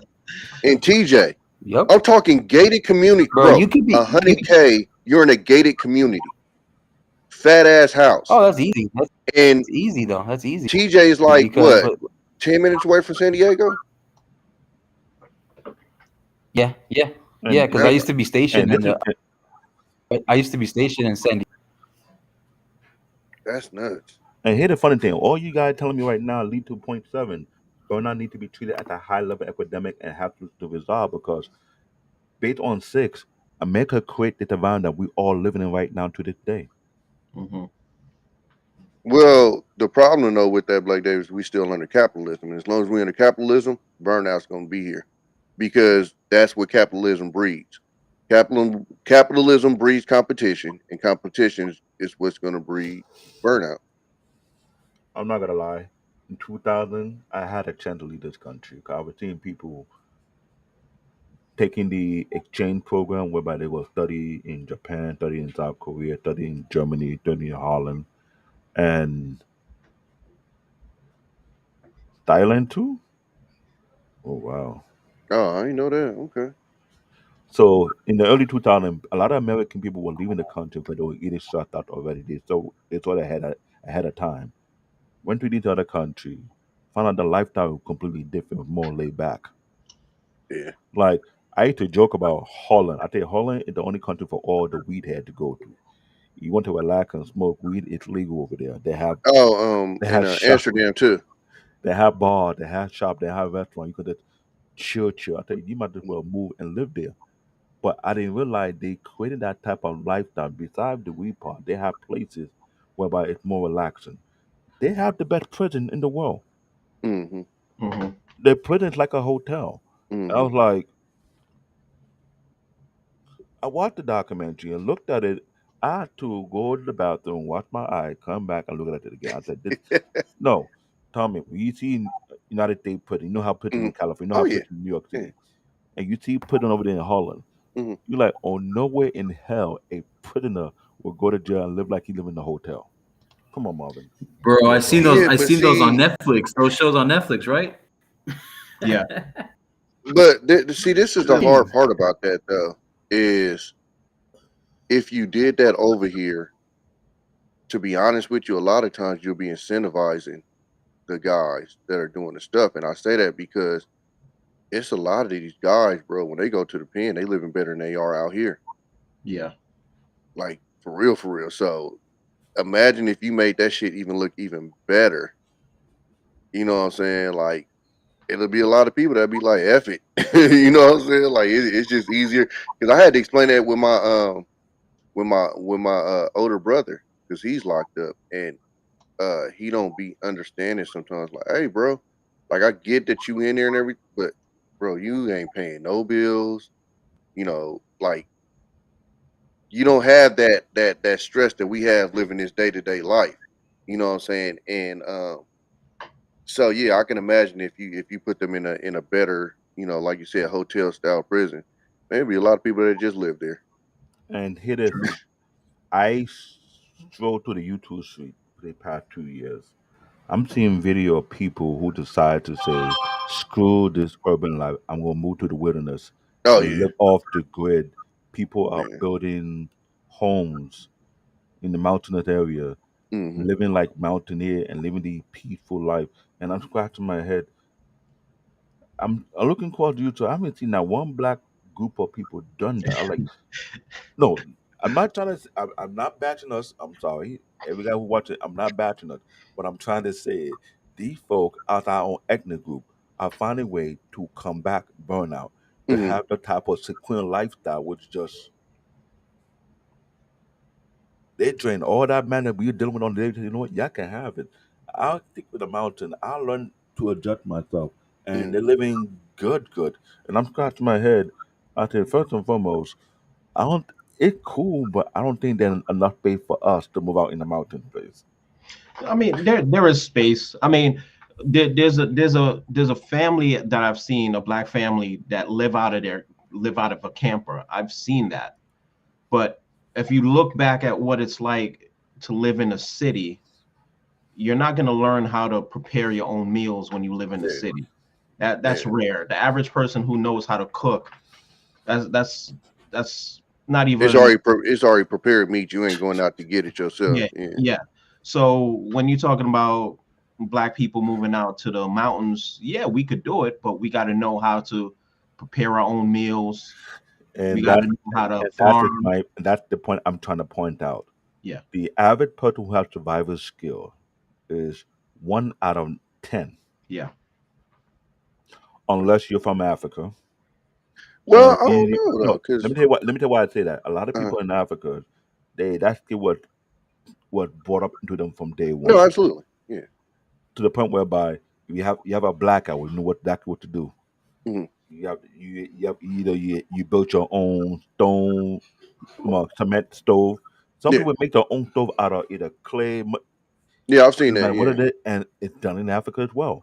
Yeah. So when that time comes, you don't have the money. Okay, Yeah. that's fine. We could do it our way, and it work. Either use wood or use kerosene. There's Yeah. many way around it. Yeah. So it became a normal thing over there. So when you come over here and you work in the city and you're tired of it, you want to go to the mountain. It's easy for them. Just transition. They Yeah. have to forget. I'm not gonna lie to you. It got to one point. I don't mind watching clothes with my bare hand. At one point, Yeah.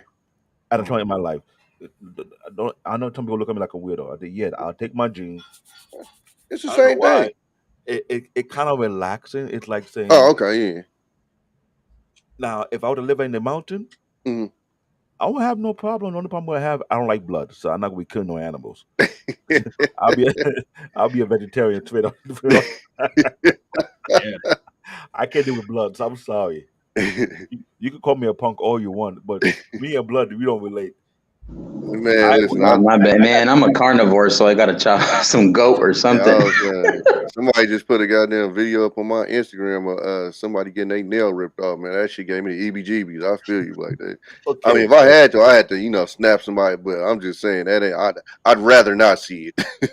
So you get where I'm coming from. If I'm living in the Yeah, mountain, I'm gonna have a farm growing fruit and vegetables. I'm not killing no animals. I'm sorry. but I think we do. So like with us being from the city, I don't think we understand how many uh black people out here are actually like when you like I go to Texas, I got friends that they go hunt. They go hunt. They what do you call that? I don't even know the goddamn word. When they take the fur off. Damn, Oh, why I can't think of the skin it, and skin everything. it. Yeah, When they they skin skin it, it, cooking all that. So it's with us being from the city, we don't see that because I don't know nobody in Oakland like that or nothing like that. But when I got stationed in Texas, I start seeing that like they start offering me Venice. What's that shit called? Venison, deer Oh, meat. yeah. I'm looking at them like, I eat deer meat, and they actually go out and hunt that shit. So And that's literally to do with burnout. y'all ever eat elk? Have you ever tried elk? No, I haven't had it. Joe Rogan talks about it all the time, like it's the greatest shit in the world. I've never had it. Bro, that shit has so much protein in it, and it Oh, tastes really? good too. Yeah, that's But what it, Joe Rogan be saying. I ain't never had that. But you see try it what we're though. talking about right now, because Mm. some people have outlet to deal with the type of burn, and that what helped them deal with burnout. Oh yeah, absolutely. The majority Fishing, of people hunting. they don't Yeah, have that. Yeah. yeah. They don't.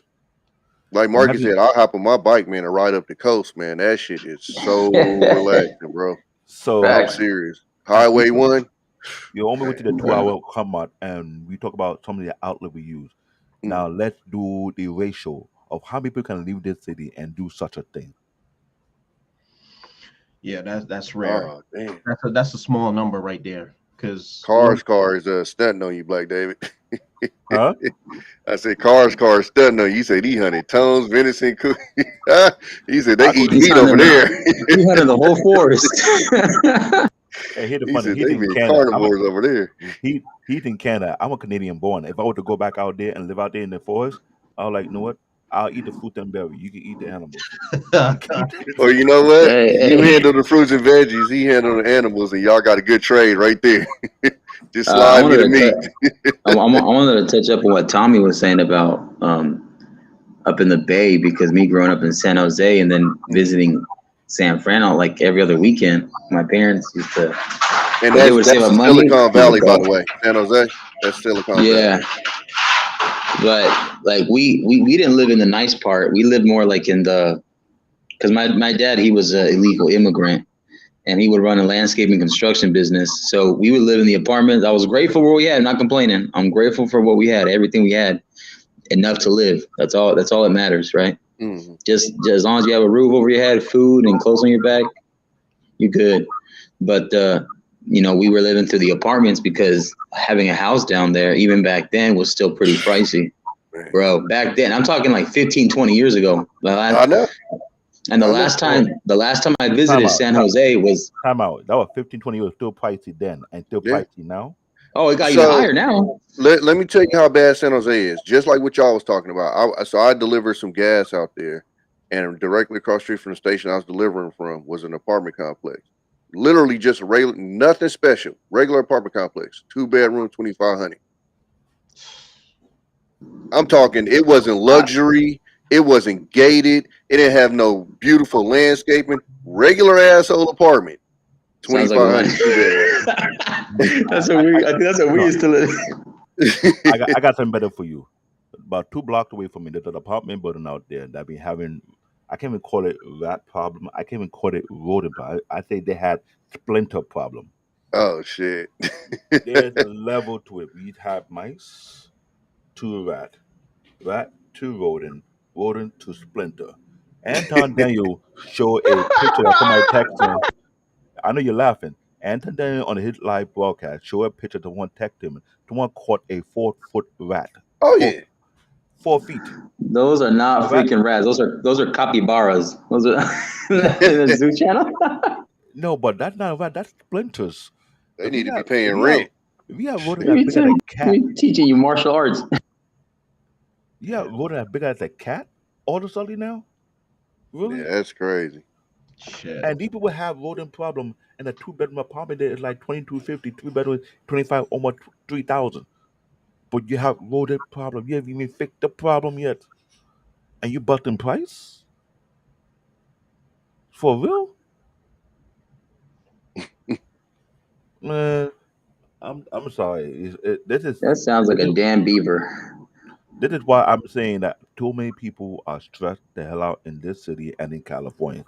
Tommy said that the Mac Exodus going on. We have a Mac Exodus for almost 2 years now and still Yeah. going Mm-hmm. on. Still coming. Manhattan is almost like a ghost town. It's Mm-hmm. not as quite like it used to be. People are saying, no, you can keep the city. We move somewhere else. Either move down to the south or you move up to the north, away from the city. Everybody's like, no, screw the city. You're overpricing everything. So how you want people to live? Yeah. Well, that's Now, pushing people out, though, isn't it? That's the strategy, right? yeah, but here where it get real funny. All the service focused job, fast food restaurant, the hotel, the etc. that we call regular workers, where they gonna live? Unless they go to the New York City lottery. and get the rent control apartment building, that if the price is locked to that price, then you're good. If it's not locked, at time progresses, you have to keep paying for that. But that even that's a long list. I know people who've been on that list for like 2, 3 years now. 4 years, 4 almost years, 5 years, and still can't get a place yet. still can't get a place. So I remember one time in the Bronx, they were doing illegal sanctioning of people's houses, yeah, or they take one apartment and quit into two different outlets and illegally rent it out. Then they one area they had the makeshift apartment that it don't look like no apartment, look like a hunt and modernized hunt. We'll talk.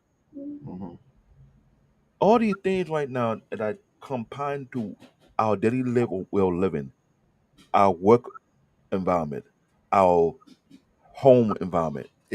It's so compounded to the point whereby unless you're not living until you're off the grid, you're literally going to a burnout on a daily basis. And if you don't have an outlet like Tommy, like Marvin, like me, like my friend here, Marcus, you take my Kmart help. No, your Kmart help you down. Other people with Walmart that help them down. Other people with the corner store that help them down. Like the yeah. corner store with their grocery store. I'm not gonna lie. When I was single, I was trying to make ends meet. Know my lunch was ramen noodles and 4 chicken wings from the Chinese restaurant. Yo, yo, Marvin, understand what that means. I know what you mean, Brian, bro. I You every now and then I still do that, man, because that's Hey man, them hey, Chinese restaurants have saved a lot of black people, dog, with them deals, dog. Straight up. you can't front that. That's probably one of the things I'm gonna miss about New York, man. It's like, you yeah, you this how you know when they try to to know you. They know your whole entire family. Hey, how you know? Everything in a while. What's hmm that? yeah, yeah. You the regular. Oh, Damn near watch your kids grow up. then yeah. Exactly, Or the exactly. corner store watch your kid go when you go in there. I know the same regular thing, right? Yeah. That time that okay. You don't have to tell you what the order. They know your order is already. They just say if you tell you want the audible, okay, what's the audible? Okay, no problem. I got you. I got you. But that's one of the things they don't showcase about New York City, like those little corner stores, those little Chinese shops that see your whole family come in. They don't showcase that about New York. Well, what do you when you think about New York? What do you mostly see? Rats. No, You know. no. I told you they're not rat. They're splinters. Oh yeah, splinters. They 4 feet and growing. They're not rat no more. They're splinters. If you go to Anton China, he showed somebody text me the picture and he put it on his phone and showed everybody on the camera like it's like holding that cat, but actually a rat that Yeah, big. there's ugh, New York City. ugh. Yeah, My bro. wife, my wife is afraid of raccoon and rat. So Oh if yeah, you go to raccoons too. Yeah. I so was not gonna even say, yeah, and y'all got some aggressive ass raccoons, man. I seen a video. I was like, I had never yo heard a raccoon growl until I seen a video from New York, and the raccoon yo was like, "Arr." I was like, what the? going forward, you can't call it raccoon. You gotta call it no a thug coon because they're not raccoon. Yeah, They're, I hate they're, those criminals. they're thuggish, I hate and them. a raccoon combined you get thug coon. They're thug and coon. Coons. I hate them. And they like them. They so gangster. I almost hit one time. I'll never forget this. And I looked in the mirror, and he was standing up staring at the truck like this, and I was like, "Yo, I'm not messing with it, dog. Man, I'm not turning this truck around at all." We had them in my lot when I used to move cars. I swear to God, I seen one right, so I shoot him off. I said, "Shoot, shoot, shoot!" I shit y'all not. He came back with two of his partners. Man, I was jumped in the back of somebody's truck bed like, "Oh my God!" He came back with two of his partners. They surrounded the truck. I was in the truck bed, and one of my little white boy partners had to come over and shoo him away. I don't fuck with raccoons, That dog. is New Them York things is City. The splinter taking control of the thugs, city, and these thug coon, aka thuggish raccoons, man. are trying to take over the city. So when you see these raccoons who are thuggish, They ain't they trying. they They look doing they look you in the face like what you want to do. straight up, Nah, they could man, have the city, bro. They could have it. So man. And to have splinters in huge no, the Bronx had it. Of all the 5 boroughs, the Bronx got it even worse. I'm hearing story how people here they can hear the rat between the walls in their apartment building. Yeah. Yeah, we I had that happen one time. We had I mean, of course, it wasn't as big as y'all's, but we was sitting down and we was hearing some scratching. I'm like, what the fuck is that scratching? The fucking, I don't know if it was a mouse or a rat, but the motherfucker was in the wall. Like my pops had to go like get that thing. This shit was crazy. But I know it got to be crazier out there with but them things. here where people don't understand. When you have rodent going through your wall, they tune to the foundation, tune to the structure. When they tune to the structure, they weaken the structure. When they weaken the structure, then you start to have problem. There's a lot of apartment buildings in New York City that have weakened structure because they didn't keep the surrounding area clean. So when they wouldn't start to chew through the walls, chew to areas, you create potholes, loopholes to where the buildings start to collapse. There was a building that collapsed in Manhattan. They haven't been properly maintained in years. Who knew the rat would tune through all the foundation, all to the wall, to the key structure of the building before you realize it just Jeez. that also add to people burnout. If you live in these apartment building in New York that's not brand new, you start to see the defect in your apartment, you start to wonder when they're going to maintain the building, when they're going to do a proper overhaul. Now, to do a proper overhaul of the building, that they remove the tenant out, put them in the hotel, scrape the wall, fix the loose structure here and there. When they haven't done that in years or in a decade or so, and you have to know that your building start to feel weird when you start to walk, you hear the squeaking sound here and there. What do you think that sound like to you? Hmm. These are the things that make people every day start to wonder what the next thing to do and add to the burnout. We about to hit the 2 hour mark. I don't want to make it too long because this will be like finale because I have a feeling we will come back to this topic again, Yeah, we'll come whereby back. when the news make it clear, crystal clear that we have a real epidemic on our hand besides the C-19 that we're dealing with, because the C-19 also is adding to the burnout as we speak. Yeah. Oh, excuse me. Raccoon. But I don't know if I don't know if it would ever be. And the only reason why I say I don't know if it'll ever come up like that is because it benefits, the wealthy. It benefits them for us to be. Yeah, benefit the wealthy, but we have mass recognition going on right now globally Uh, besides the US. no, I hear that, but Like, you come got to on. remember, man. You talking about the greediest Mhm. of the greediest. When you talk about these one percenters, you know, they don't. I mean, they don't too much think or care about what we going through. As And the and workers and and all of and, that and, that, stuff. and that would and the reason why that happened is because remember before Nathan Daly pointed out on the Wednesday show, we as people don't use our political power to put it in check. He mentioned something that was totally clear. He said the Joy Flow Policing Act was never going to work on a federal level because it only can work on the state level. Mm. In other words, we as people, we're not doing our own personal job to make sure we implement that in our own state, in every other state. So when he brought it down how it works out, the federal government don't control the police. It's a state government. Hmm. The policing act will be put on a state level, not on the federal level. So when we don't do what we supposed to do as citizens of our country, they will lobby with the corporation to continue to compound on our living arrangement. And when they compound on living arrangement, we don't know who's dealing with the end result. I found out from William Martin, which is totally true. I look it up. All government worker pension is used for gentrification of their own town, or their own neighborhood, without them even knowing about it, and they have legal cause to do so. As long as the money is still back in the bank and they make a profit off it. Imagine that. The real I do thing, I don't go straight to the point because I let people realize there are strings that pulling to create the problem you're living in that you're overlooking. Our society is like a web with interlocking strings that if you're not careful, you pluck one string, it could create three more incidents that you didn't realize that happened out of nowhere. And you try to figure out where this coming from. That's why I'm talking to a passionate about burnout because for me and you, Tommy, you and I are the same way. We are men who are fathers who will go above and beyond for our kids and our family and our children. we could care less of the repercussion.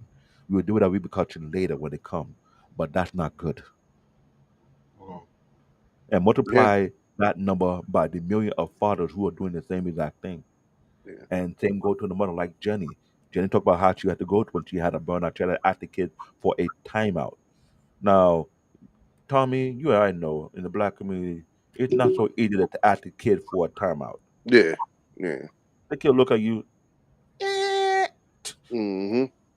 That's, you know what I'm saying, Marvin? I know you have relatives who have kids whereby they about to snap, and you can see it on their face. About to Well, choke the kid out. Jenny's a military wife, so Jenny knows about burnout.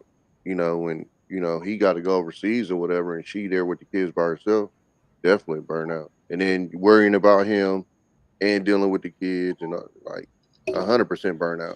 So all Absolutely. these things, it's clear. Because we're gonna end this thing real soon because I told Marvin I have a funny feeling it will become a national crisis when it get too far on to the point whereby activists are saying enough is enough. We need to find a solution to this mental because it's part of mental health, but this is the main source of all the mental health are coming from.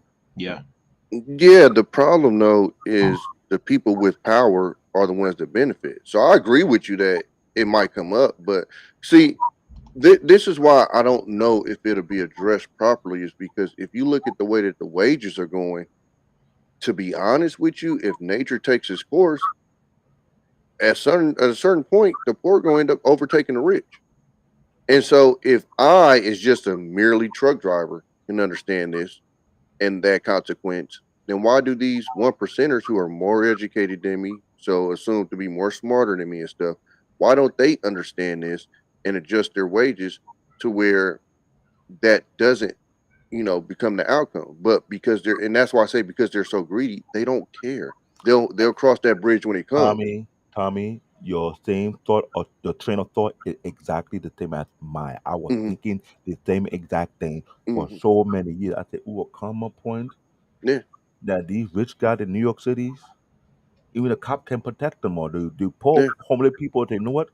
Screw him. Let's rob him. They Let's just hold had him." a dude in New York that he was visiting from China. Y'all might have heard about it. And a guy was, I get, well, he said he felt like the dude was um following him the whole time, and he tried to rob him of his Richard Millie watch, and he couldn't get it off of him because I guess they got like a lock on the watches, so you can't get them off. And he shot the dude 5 times, and the dude's in the hospital. I don't think he passed, but and they just arrested the dude. The dude's like this sad part. Dude's like 35 years old. I Was think I like saw just the out of article online, yeah, and just out the pen for two and months. Yeah. and here's the thing: a lot of robbery been going on whereby these people are being followed to their Hmm. apartment, and they're taking 5,000, 30,000, 100,000. Hmm. My question: how did you know you got all that money in the first place? Are they watching you? Well, it depends. So a big part of it is like the cannabis thing, right? So since cannabis is legal statewide but not federally, a lot of them can't get bank accounts. So like out here, and I'm pretty sure because New York ain't that much different. A lot of these dispensaries is getting towed up. They robbing the shit Yeah. out of them because they know it's a bunch of cash in there because they can't put them in bank accounts because federally it can be looked at as money laundering because federally it's not legal. So they have to keep a bunch of cash on them and they're robbing. But I'm sure, I mean, like you said in New York, where I'm pretty sure you've heard about LA. They tearing these people up. Every other day, some actor house then got hit. That's what happened with the Pop Smoke situation. Like and mind you, Pop Smoke wasn't in nobody hood. He was in the hills. He was Yeah. up there with the rich folks, and they came to him. So that's why uh a lot of the times I don't even speak as far as like race being a problem these days because it's still a problem, but the biggest problem is the wealth gap. Yeah. It ain't no color on that. It's the wealth Facts. gap. It's the fact that these CEOs, money to went up however many times and the workers ain't even a quarter of what theirs to went up. And you had it, you had a president talk about, oh, we want people from what for Norway. Hmm. Oh Norway, yeah, yeah, Norway minimum wage is higher than our minimum wage yeah. by double. Nah, nah.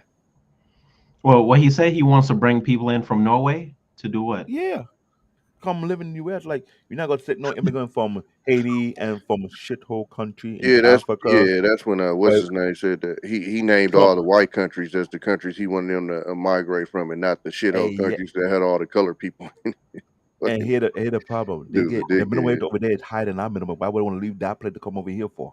Exactly. But why Hey, yo, Tommy, was that? hey, want to know the crazy part?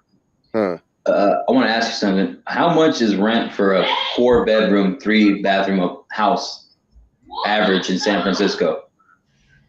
Oh shit, bro. I thought you. Hold on. I could look for you right quick because I mean I ain't never even thought to even look at that shit Don't and ask have me that Well, kind for of a well, heart well, attack. don't ask me while for you um, for look New that up, York. while you look that up, I'm yeah. gonna break you down a house that I did down here in rent back like 10 years ago. It was Okay. 1,200 for a 4 bedroom, 3 bathroom. Where is Twelve that? hundred in the Palm Springs area. So you down there by what's that Marine base 29, down there? 29 29 Palms. Palms. Yeah, yeah. Okay, It's twelve But I hundred moved more. I or moved more farther down. What's up? it's got twelve you. hundred or 12,000 1,200. or what? 4 bedroom, 3 bathroom. Yeah, He talking about renting. renting. Cause so this is how California works. But this The was 12. It was like cities, 12 years ago. yeah, but the cities are expensive. Once you get outside the cities, you can actually live decently. It's the Yeah, city. So when you talk about like the Bay Area, you talk I about lived outside LA, Palm San Springs. Diego. Yeah. So when you on the outskirts, like where I live, I'm an hour outside the Bay. So it's still bad compared to other places, but it's not as bad. So like I had an apartment out here. I got in there in 20, what was it? 13, I think I got in that. Yeah, 2013, I got in that apartment. I was only paying 500 a month for a 1 bedroom. But so that's what I'm saying. Like all of California is like that. It's certain parts you got to go to find the affordable parts. So there are affordable parts out here. But even with the affordable parts, just paying, and then goes to the exodus we was talking about, the freaking taxes and shit, man. It's fucking killing us, bro. It's Yeah. fucking the taxes is so fucking ridiculous, bro. It's killing us. I think y'all might be the only ones that even compare to us as New York. You know what's crazy? It's fucking My my ridiculous, bro. my I put girlfriend I put like they this. garnished her wages, Oh shit. I put like but this. through the taxes, through taxes. The taxes is Oh, hurting us here. she owed I'm back living. taxes. Uh huh. Mm-hmm. Yep. Yeah. Not a Here the lot, but problem still, is they garnished it.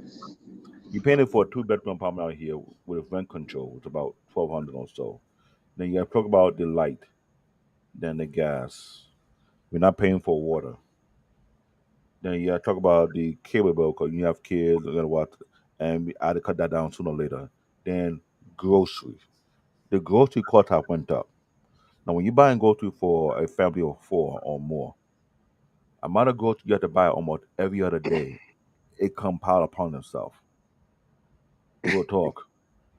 So when you look at all the costs, then you have to commute back and forth in and out of the city for your Uh, work and home, and then some. You add that to the mix. By the I time got you to look show at what y'all you this because I can't even make this up. As I you looked look at that up. what you're What bringing Marcus in, said. when you look at what you're making, A month. Oh, 7,004. that's a That month. is for that is for a hold on. Let me make sure this that is for a 3 bedroom, 2.5 bath, 1,700 square foot home in San Francisco to rent. Damn. And that was just the first one I just looked up. And Marvin, as I'm saying this add to the burnout. Yeah. People have to find a place to live for their growing family. Now, if you gotta live outside the skirt of the city, the commute cost, the traveling cost, and Yeah. all that, You gonna pay a cost either way. Absolutely. That's crazy. That's sick, bro. I did not expect to see that. I knew it was bad. That is sickening. Oh my God. so just hearing these things and seeing these things, this is why I said this topic will be we addressed again later. Oh no. Eight Oh, thousand 500 for that. That right there is a 3 bedroom 200. I mean 2 bedroom. I'm sorry, 3 bedroom 2 bathroom. And Tommy, Marvin will tell you this: don't ask that price for New York. Don't. God, dog. That is, well, yeah, because see, y'all buy apartments out there, so I can imagine. We don't really. They might buy apartments in San Francisco, but on the general in California in general, we don't generally buy apartments. So I I know it's live. bad out there when y'all purchase apartments. I want you to hear this. I live about 20 minutes away from the Barclays Center. Since the Barclays have been in existence, almost every old building around that area was completely tore down and erected brand new building. And the price for these buildings based on the apartment or condo is ridiculous. It's like Brooklyn is Yeah. becoming the new Manhattan. oh Quick, yeah. Marvin know this. It's Okay. Mar- it's if slowly you come out We becoming here, got that. action, y'all. This is the best that I've found so far. Oh, that's how the much? 3,200. 3,200. yeah, that's the lowest. And that's what you living in. That's Not a some fucking house. bullshit. And then so in San Francisco, I'm not sure if y'all familiar with how they a lot of their houses is. No front yard, no backyard, literally squished side by side with everybody. Side by So side. if you ever hear about the big earthquake in 1906 with the fires, this is why the fires spread so fast. That's literally how their buildings are literally next to each other, like smack, like you can knock on the wall on your neighbors. That's like a what? Two family unit? Like No, that's a 3 bedroom 2 bathroom. 3 bedroom, 2 bathroom? Yeah, Yeah. yeah. Jeez. It's.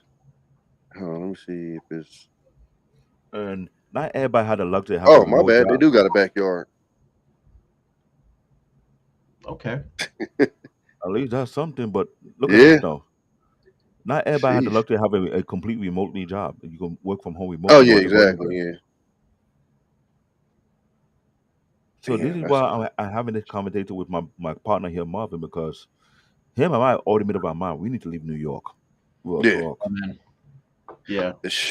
I made up my mind. I need to leave California. I just got kids. Listen, if I didn't have my kids, I promise you I wouldn't be here. I'd Yeah, be in but Houston, he will make it Texas work for somewhere. me. I'm a granddad, and I'm not saying I'm a punk, but I love my grandkids. Oh no, y'all always punks for the grandkids. Straight up. Man, hush, okay? I'm not a Listen, punk. my dad don't talk to my son the way he used to talk to me. I don't know this man. This man right here that be talking to my son, he ain't talking to me that way. He talked to me a whole different kind of. My wife watched my grandson during the week, and when he's walking about, she always like to come over here. I'm sure you have caught a glimpse of when I held him in my hand, and Mm-hmm. he touched the mic, and he's looking at me like I'm touching everything. He gonna look, Mm-hmm. you Just love like me, my daughter, and you do touch something. everything, and I don't want to move too far away from them. That's what bugged me the most. Yeah. And I think we have favorite. I love my granddaughter, but my granddaughter is more like my white pumpkin. My grandson is more like my little munchkin. Mm-hmm. And we're not trying to do a favor, but we have a reason why we love certain people. I'm always trying to be the father figure to male kids in that family, and I understand how boys act because sometimes boy can one out the mom. I'll say, bring the boy over here. I got him. And my grandson, man, he is super touchy. He's super fast on his feet. This boy just turned one, ain't know how to run now. He can run quicker than you think with his little strong legs. And he be Yes. walking. He know he did. He don't care. He get that look like you ain't gonna do nothing. You ain't gonna spank me. I'm like, please, I will spank you. One time I had a little joke with this kid until he would go to his mom. He shoved it in my face. She shoved it down her face. They want to be with me. I was like, you know, you gotta go home to them, right? And he's Mm-hmm. smiling like whatever, whatever. And we all laughing like these kids are funny, but that's the thing. They're my pride and my joy. They make me feel alive. But to move far from them, yet I got my kids, but I don't want to miss my grandkid either. So you can imagine that kind of feel. You have a pull and tug. Like how you gonna make them move? If I Mm-hmm. move, I can't move too far. If I move too far, when I'm gonna see my grandkids? Yeah. You get what I'm saying? I'm not saying like I don't knock the Caucasian folks, but they got it good when they have survivors because they could look for a big piece of land and build a house from ground up. Mhm. That easy compared Yeah, to I'm us. thinking about doing that myself, man. Yo, But we talk But about it. that's what I'm saying. Like it's still God. Like that's what I'm saying. Like for us from the city, we don't see that. But trust me, we got some people in the south that can do that too. We just don't see it because we in the city. yeah, Now, here's the thing. Marvin from Jamaica, am I correct? yeah. We trying to do a deal last year on that part on the real estate. My wife from Trinidad. I'm from Nigeria. My uncle told me forget Nigeria, move to Ghana. So as you think about your exit plan, where you want to have your your permanent place, these are things that will be weight on our head, and we trying to work toward these things. Yeah. It add to our burnout. Hmm. Your exit plan adds to your burnout. Yeah. As fathers, as husbands, you can't tell me you don't think about it almost 24/7 in your sleep while you're working, while you going through your transition. Like, what would require me to acquire this? Hmm. Yeah. Yeah. So when I say earlier the burnout become a badge of honor on point number 4 among men, we do this, Yep. Yeah. married or not married, kid or no kids. We do this because if we don't do it, we're not able to live the life we want to live. It's true. It's true. So as we round this thing up right now, and I'm letting you guys hear this podcast. I hope we get episode 1 and add it to everything, so people can watch it from episode 1 to now of the series of burnout. This should be a conversation that you have on your kitchen table within your family, within your sibling. Like we need to, like check your family member, check your sibling, check your friend, and be like, real talk. Are you going through these things? Because so many people end up. We have a hospital called King County, where not too far we have the R button. People are losing their mind already. Literally, the burner got so far off to the left end to the point where shoot, they lost it. They're not themselves no You had more. people fighting for chicken sandwiches like 2 years ago. Okay. And toilet tissue. And toilet Yo, tissue.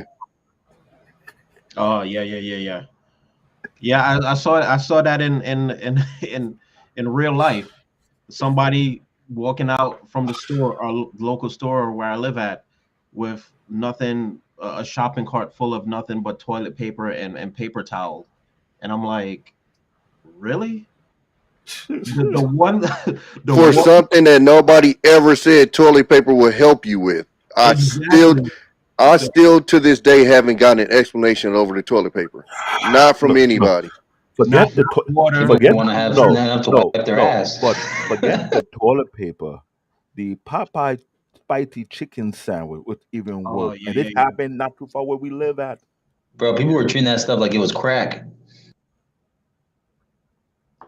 You can't tell me that's not burnout right there. You have gone so far to the left end that y'all fight over the chicken sandwich. But that's the thing though. That's another thing. It was like, remember when everybody on YouTube was making a reaction video to that chicken sandwich? That was causing that whole uproar. So I'm like, really? A chicken sandwich? You can make better chicken sandwich than that. Just get the ingredients from the store. Like, To this day, I haven't eaten that chicken sandwich. I refuse. I refuse to. I No, fucking no, refuse. I did. I no, gave in. no, I gave no. in. Me and my wife, we bought it. We tasted to see what the big deal behind it, and we compared with KFC chicken sandwich and other, and was like, Chick-fil-A. Chick-fil-A is still the king. Chick-fil-A is better than this thing. But why people cannot talk over Popeye chicken sandwich, Popeye's chicken sandwich. not No. KFC? Man, that was all internet, bro. That was all internet hype. And they made so much money off of that shit. Another mark in our Black history. Chicken black sandwich. and brown, black and brown history. We fought over chicken sandwich. Hey, nah. That's American history, bro, because there was some white folks on that shit too. There was some white folks out there too. I didn't know about Yeah, that that history shit though. was ridiculous, bro. I just didn't understand it. No. So you can imagine what would, even though it's crazy, This coming from a connection from burnout. You couldn't go that far to the left end until something was a compound into you, and you had to fight over. Now these days in New York City, we still know are people stabbing each other over food. Yeah. Oh, you touched my leftover in the fridge? Like, you can't tell me this not coming from burnout. The stuff we watch on the New York Daily News online, the New York Post online, and I read this article on day to day, I start to question, like, where all this madness coming from? We'll talk. I don't know, bro. Well, C-19 didn't help.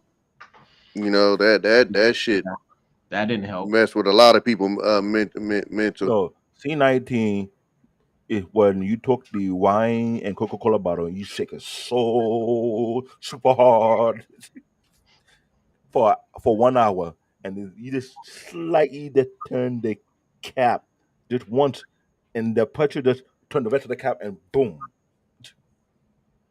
That's exactly what T90 is to the whole country. It is literally messed up everything all across the board. It got to a point whereby I'm sorry. If they ask me to come back to the office, I'd say I would relocate away from the city because I'm not going to the MTS subway system. It was worse already before C19. Yep.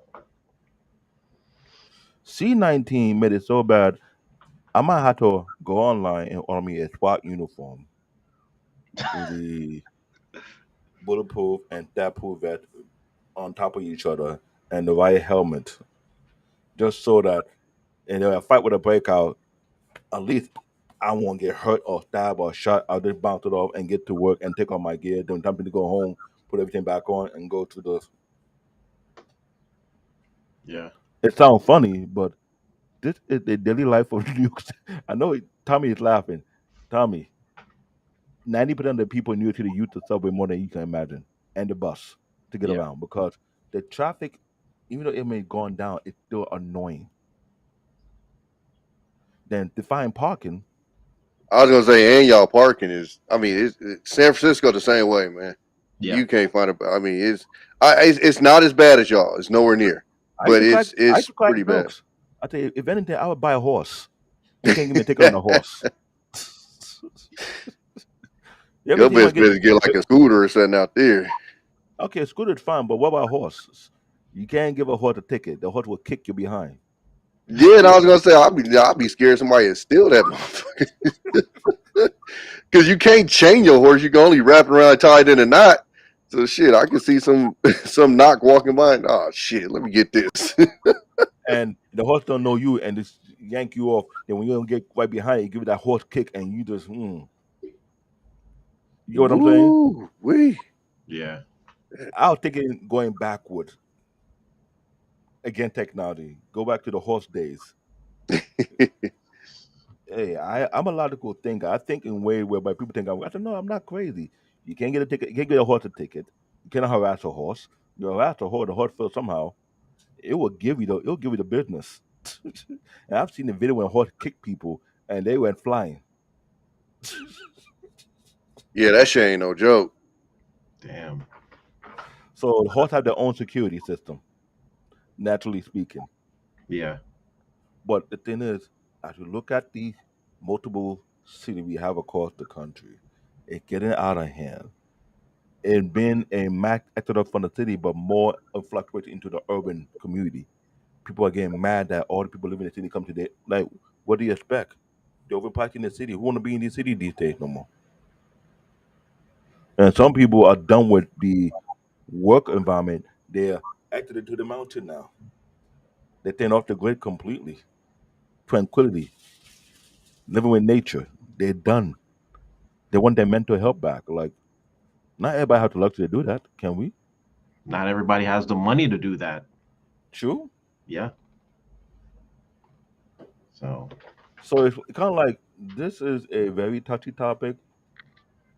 Any final word? Because the more I think about this thing, the more it got me thinking super hard. Like, how would I counteract this thing? How would I keep my household in a very calm environment so burnout don't infect them as well?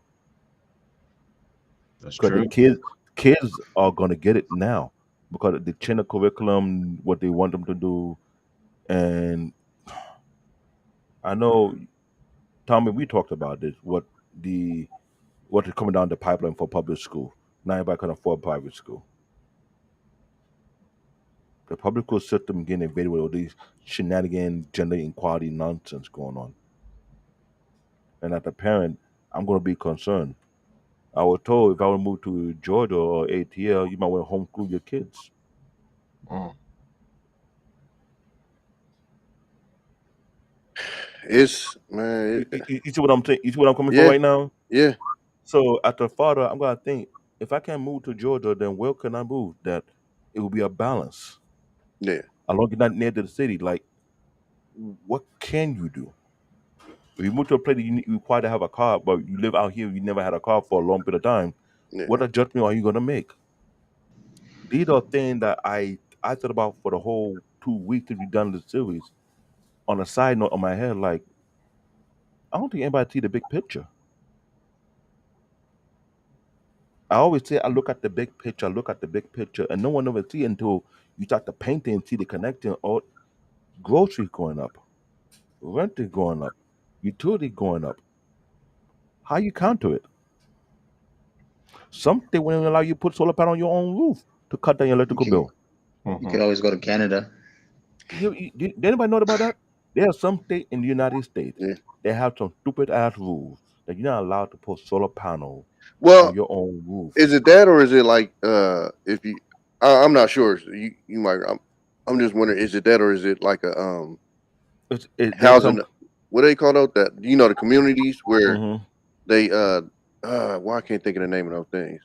Was it housing? No, it's not housing authority. That's the hood. Section 8? No, no, no, no. No. When you live in a gated community, they have the housing people that give you the rules. Hmm. Oh, Even Property even management or something No, no, like not property management. I'm talking about like if you live in a community and then they have law like you can't paint your house any color you want to. You got to tap in with them and see. mhm. Damn, I can't the think of the land, name of it. like the landlord or landowner or the No, house owner. no. No, It's like a if you bylaw. buy a house in certain communities, It's like a they bylaw. have a yeah. They you can't do wild shit. So how like the Mm. Mexicans in the hood out here, they paint their houses like a pink or like some crazy color. They got communities where you gotta tap in with like a community first before you do that. Yeah, So yeah, I know what you're talking so I can about. move. I can move to a Oh yeah, community. So think about it. I come into a community and I want to pay a high light bill. So I want to have my whole entire house solar panel. yeah. Unless I had to invest with I hate to say this, but you gotta go through this guy. What the guy who owned Telsa? Again, what is his name again? Oh, Elon, Elon Musk. Elon Elon Musk. Musk? Yeah, Elon Musk. yeah. He created a tile that's actually a solar panel, a roof tile. Oh yeah, So yeah. to mask it, I might have to purchase his roof tile and have it set up whereby you won't know the difference unless they're educated on that. Because you put regular solar panel on top of His his roof. electric bill must be cheap. I hope so, but think about it. You can't put solar panel on your roof because, like you said, you gotta go to the community and let them know. I want to put solar panel on my roof Housing because Association. That's that's what it's actually called. associated like that. I Well, want to. Yeah. man, he's I Elon Musk. He can do whatever he wants. Well, no, no, no. He's no no different. He went. no. He's talking about some He of these communities. They think it looks tacky solar with the panel on panels the on roof you. Yeah. Yeah, and, but and the world is run on fossil fuels. Come on now. So of yeah course you're gonna need to think about that shit. yeah. But the thing is, when you paying these light bills, when you run these homes, if you don't have the mean to constantly pay, you want to cut it down. When you're a homeowner, you're looking for a way to save money, not lose money. Am I right or wrong? You're right. But Black David, So you got to Yeah. remember, it's illegal for you to collect rainwater in a lot of these states. That's how crazy shit is. It is Hey, literally yo, illegal for yo, you to collect Bill, rainwater. dude, Bill Burr said the same thing. There's a dude out there that's trying to make rain illegal, Bro, and we can't even catch it on the cup. that is nuts to me. It is illegal for you to capture rainwater. That's crazy. That dude that you're talking about came out in the news saying, "Oh, how about we collect the water and then we get the water and then we tax these fools and we charge them." What the hell? you see what I'm talking about right now? And you think that don't add up to burn out all these unnecessary idiotic laws that don't make no goddamn sense that apply to your everyday life, make your life even as stressful as possible. You don't think it lead to burnout? So to hear that it's illegal to collect rainwater, you don't control the damn rain. It's a restrictions on rainwater harvest in the United States date back to California Gold Rush in 1840. Miners used to use hydraulic process in dry areas. The state was controversial government. They don't say why it's illegal though. I was trying to see why it is. That's like saying breathing air, bro. They're gonna charge us for breathing air. And you see that It's bullshit? Yeah, man. Come it's on not. now. It's like Well, next so thing you according know, to this we though, don't even have gas. according to this, rainwater harvesting coming from your roof is fine in California. No permit from the state board is necessary. However, collecting rainwater for landscaping purposes would require a license. Mm. My coworker told That me is not. That's you my need a dad water right light. there. My coworker told me in Portland, Oregon, you need a water license to use water in your own home. Yeah, that's crazy. So as we trying to get to find out what all these are things I'm just piecing together to let other people know there are so many nonsense that goes on that creating a level of stress to the point you get Yeah. burned out all across the board. Like no matter how much you're trying to dodge it, another shenanigans adding to your mix without you even see it coming. Well, So I'm moving to Mexico, so in a couple years I'll be down there, bro. you cannot Y'all can I catch me over there, I can't move to Mexico. I'm too black for Mexico. bro. They got black communities out there. They got Afro Latinos. They got so many black people down there. You'd be Yeah. surprised the way you You go. You'd be so surprised. Mexico is like Africa when it comes to the United States. They are uh presented a lot different than it actually is down there. You Yup, know. bro. Where I go, where I have family from in Baja, that has the largest number of Asian community out of all Mexico. The largest, and I'm gonna tell you this, right? I'm gonna tell you this.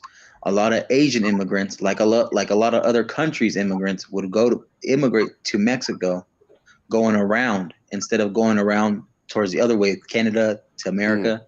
They'd go and they live in Mexico.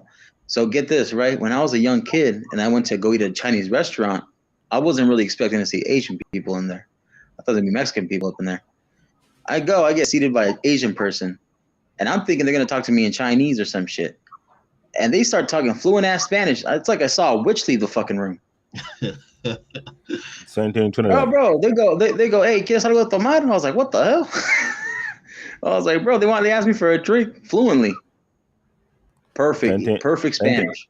Same thing with my wife country. There are Asian in Trinidad who speak Trinidadian language better than most, and he's scared the hell. This what I'm saying. This that we're talking about, it lead to what people now trying to figure out a balance. These are many factors that it when you're not paying attention to it, it creep up on you, and you're trying to figure out how you got about in this situation. From your living arrangement, from your work arrangement, from your financial arrangement, from your social arrangement. All these things factor in. And when we're not looking Where at it we that at? way, Take a shower?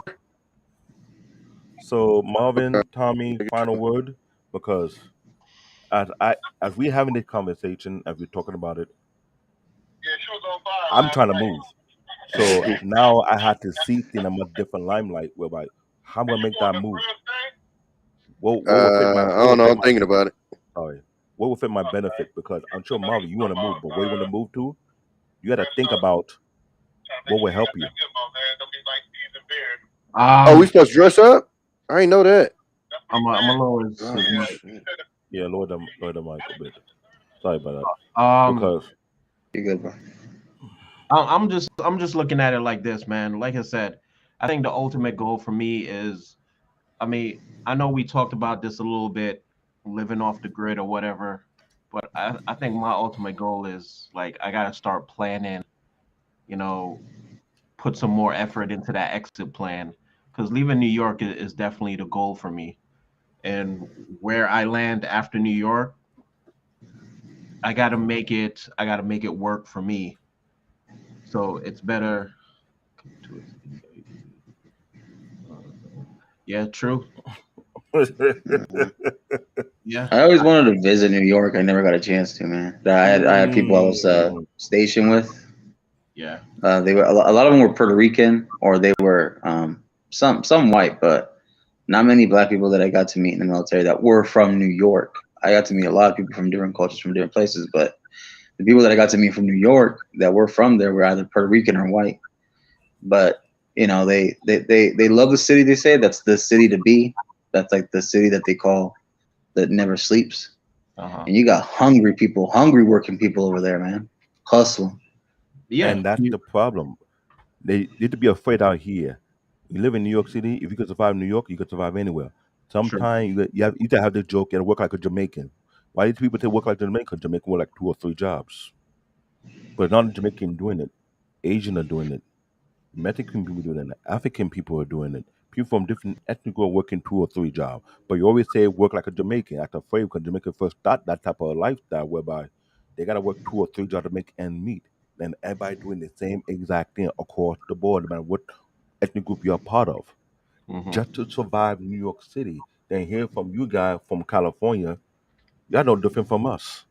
Yeah, well, I'm gonna tell you this, Black David, because all the people that are illegals, no disrespect, because my dad was one, um, they would all take the jobs of dishwashers, line cooks, laundromat people, and who work in the hotels.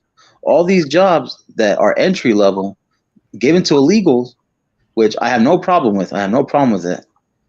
But the people that wouldn't take them, white people cannot stand taking those jobs. They think they're too high. I'm gonna say it like that. I'm gonna just say it because that's what I've experienced. That's what I've seen. They don't want to take those jobs because they think they're too good for those jobs. But even though you say that, it's the same apply out here in New York City. It's totally identical. And this is why I say what I say. All these things are compounded on one another. Your work environment, your social environment, your financial environment, and that's where your mental, because mental applied in every area of each factor you're dealing with. When they all compound to one another and there's no balance, burnout is just right there and there, and you're not seeing it coming. When you do see it coming, you pay no mind to, you just put it to the side. I will deal with it later. But before you deal with it later, it deal with you first. It hits you first before you hit it. And once it hits you first, it already taken effect from your body. And before you realize it, God forbid, you just lose it and you lost your psyche, everything altogether. You in the mental ward, trying to figure out Yeah. what the hell happened. This is why I say what I said, because we're finishing up this broadcast right now. I really, really had to emphasize this should be the conversation you have in your household, so that you know what you're going through, what you are dealing with. People My having my my people are dad have would have the conversation. The same conversation you're having with me, my dad would have that with me. people are having anxiety attack. People are having postpartum anxiety attack. People are having all type of mental collapse, whereby people cannot take it. When people just walk out of the job, they say, "I'm done. I'm good." Just appear. They don't want to show up to work. People are resigning from work. It's like they can't take it no more. Like, I'm a human being. I'm not a robot. I'm not a slave. To have that mass recognition, people are resigning from work and they're making good money, but they can't take the pressure no more. Like, all these things are leading to something bigger than what we expect it to be, and we don't know how to deal with it now. When we will deal with it, Mm, because I had to face myself and say, you know what, I need to be careful with my body, with my health. I'm 43. Yeah, man. I'm not Superman. Tommy is not Superman. Mandrell's not Superman. You, Marcus, you're not Superman either. Not But so. it will come upon the time we had to like step back and say, whoa, whoa, whoa. I want to live a better life, but I need to be careful. I need to create some outlets or in case of certain things. Some people play video games, yeah, but how long video game will last until you need to do something else to keep that build up? Some people take a long walk. Some people hit the gym. Some people smoke weed. Some people drink alcohol. I'm not saying they're all good, but some are good, some are not good. Some will lead to something else. This is a conversation that you have. Sometimes you may have a friend of yours who just come in, hey, how you doing? And you see the expression on his face, and you know that he's going through something. How do you talk to your friend and put them to the side and see what they're going through and help them out? So they won't be the next statistic that they got to decide to. Yeah. We talked about it on the barbershop talk.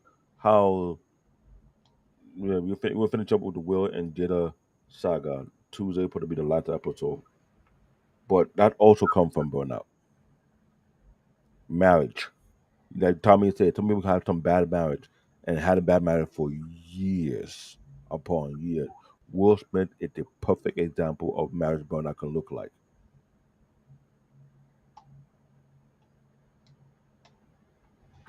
So when I say this is it a conversation that need to be have, yeah, it need to be have. Yeah, Yeah, definitely need to be. there are too many things that you may overlook, but thinking that the big deal will end up being a big deal because you just brush it to the side. It's not big. It's what no, it's not whatever. It's what it is. Yeah. So this is my final word, Marvin. Whatever you gotta say about this, what you feel or think, let it out because Is the way I see it is like a lot of things could, as you and I, we both live in this city. We know a lot of things could lead up to burnout. One of my things is like you gotta know how to deal with it, how to you know tackle it, whether it's fishing, gaming, whatever. You need to you need to deal with that head on. But the ultimate goal is getting yourself out of that burnout situation. If it's moving away, wherever you're moving away to, got to be something where you could relax, get a better frame of mind, and then ultimately, enjoy life. So Tommy, what's your final word? Because I I'm think glad. everybody just got to find a balance, bro. I think for me, and this is what I tend to tell people, man, is this is a very short life. Enjoy this shit as much as you can, man. I get the whole, bag chasing thing and this and that, but if you end up in a situation where you can do that in something that you love doing, great. But unfortunately, I don't think most of us end up doing that. And I just tell people, man, I don't have the answers to everything, and I don't think anybody does. My only suggestion to most people, man, is just try to enjoy this shit as much as possible, man, while you're here, because we only got a short time here, and just try to enjoy, the time that you got here, man. However you got to do that, try to find that balance between, getting to the bag and also enjoying stuff. Because I even that that's another part of burnout that I ain't bring up too is like vacationing and just taking time to enjoy yourself. You got a lot of these cats, they don't vacation, they don't ever go. It's just work, work, work, work, work, and that's one thing I personally had to stop myself.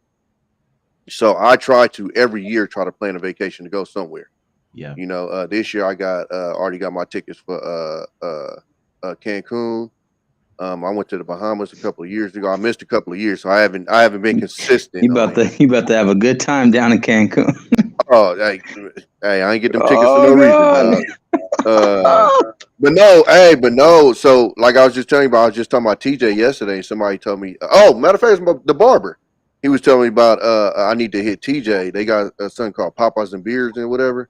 So Yeah, that's probably but gonna be that's a another lot. That's a trip. lot of young ass college kids. So just I'm gonna tell you this, bro. To Uh-huh. look out for you.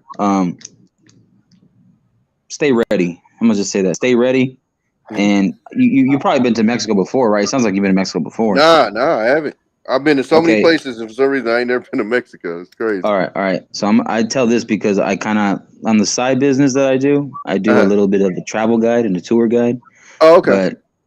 But right now because I got shit we're going on home, so I got to take care of some stuff with family. But um, I would tell you don't carry a lot of your cash in your wallet.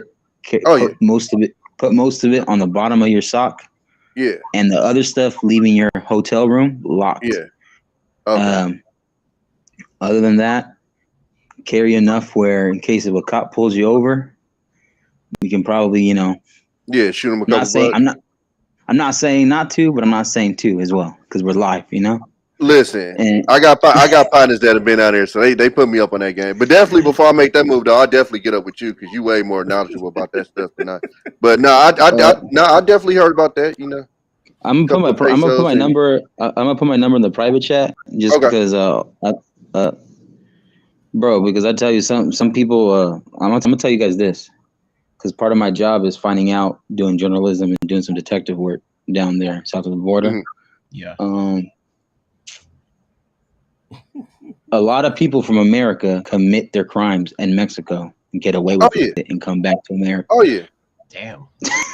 Hey, I know Oh, especially that P word. I'm not gonna say it on here because I don't want the channel to get flagged. But that P word, I've heard about that going on down there. Yeah. bro, all Going down there types and of people, finding the youngin. all levels, Yeah. all freaking So, levels. so Marvin, take his number before you plan a vacation out there. Yeah. I'm gonna Well, definitely no, take. but that's more when you're going into town. Like if you go to a resort, Yeah. then for the most part you good if you stay on a No, resort. you're good. You're good. But the Yeah, reason why they're good is because those are cartel owned. yeah, exactly. Yeah. Well, the resorts Yeah. are. Yeah. Oh, okay, I didn't know the resorts was. Well, like 80%, 90% of them are cartel owned Oh, okay. Well, I mean, it makes sense. in the whole of Mexico. And the Wow. reason why they do that is because you want to keep those areas safe. So when tourists come over, they can spend as much American dollars as they can. Yeah, exactly, exactly. I knew why they kept it safe. I just didn't know that they was.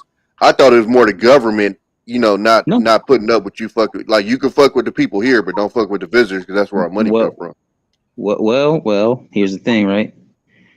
All those dudes that are connected with the cartel crews, they do the work with the deal. They shake hands with those dudes, right? The politicians, government. Yeah, yeah, yeah. They shake hands with different governments. They got dudes from Mexico hiding in Ireland. They got dudes hiding in UK. They got dudes hiding in places where they cannot be. Interpol can't even extradite them. Oh wow. Yeah, Interpol can reach them. And then you got ATF, you got HSI, Homeland Security, because Department of Homeland Security is different than Department of Justice. Yeah, Yeah. yeah, yeah. They can't even traverse to certain areas because it's not supposed to be extraditable. So Oh they're wow. limiting the number of places where people can leave. I got your number, bro. All right, Okay. good looking. But they had a former president at the time when his brother had deleted somebody. And on the time of his tenure, he was on the run. He then the president of that time. His name was Raul Salinas de Gortari. So Salinas de Gortari, he went and ran and hid in Ireland, and they had found out that he had funneled the money from the cartels, and the cartels bribed him and paid him off, and it gave him about like 50, 100 million, and it helped him with his campaign. And then he hid while his brother was the one being prosecuted for the crime, but then his brother got away with it. Damn. Wow. So, Marcus, any final word? Because you're giving way too much jam right now. Uh, don't do crack. Um, oh no, man. Just I think the simple thing that I do, keep it simple. Even if you're making good money, still have a budget. Yeah. That's the best way, because that's the problem with a lot of dudes. I was talking to Tommy. We are talking about that 30 for 30 for the sports channel on Black Man's channel. That 30 for 30 going broke. Yeah. There's that one financial advisor kept saying, "Don't blow it. Keep it simple. Save your money." That's what that dude said. And so I'm gonna just leave it like that. Keep it simple, and that's it. Like have a plan, and that's it. Stay out of trouble. So, right there, this is the final episode of this series of Burnout because, man, the info from today's episode and the past few episodes, not that it gonna have me thinking, it'll have me looking at. I had to plan, just like Marvin said. You got to plan. We have to plan our exit plan from New York. We really do because you, Tommy, and your your man, I don't know what to tell you. I need to leave New York. Me and my I family need got to leave New York. 17 years to do.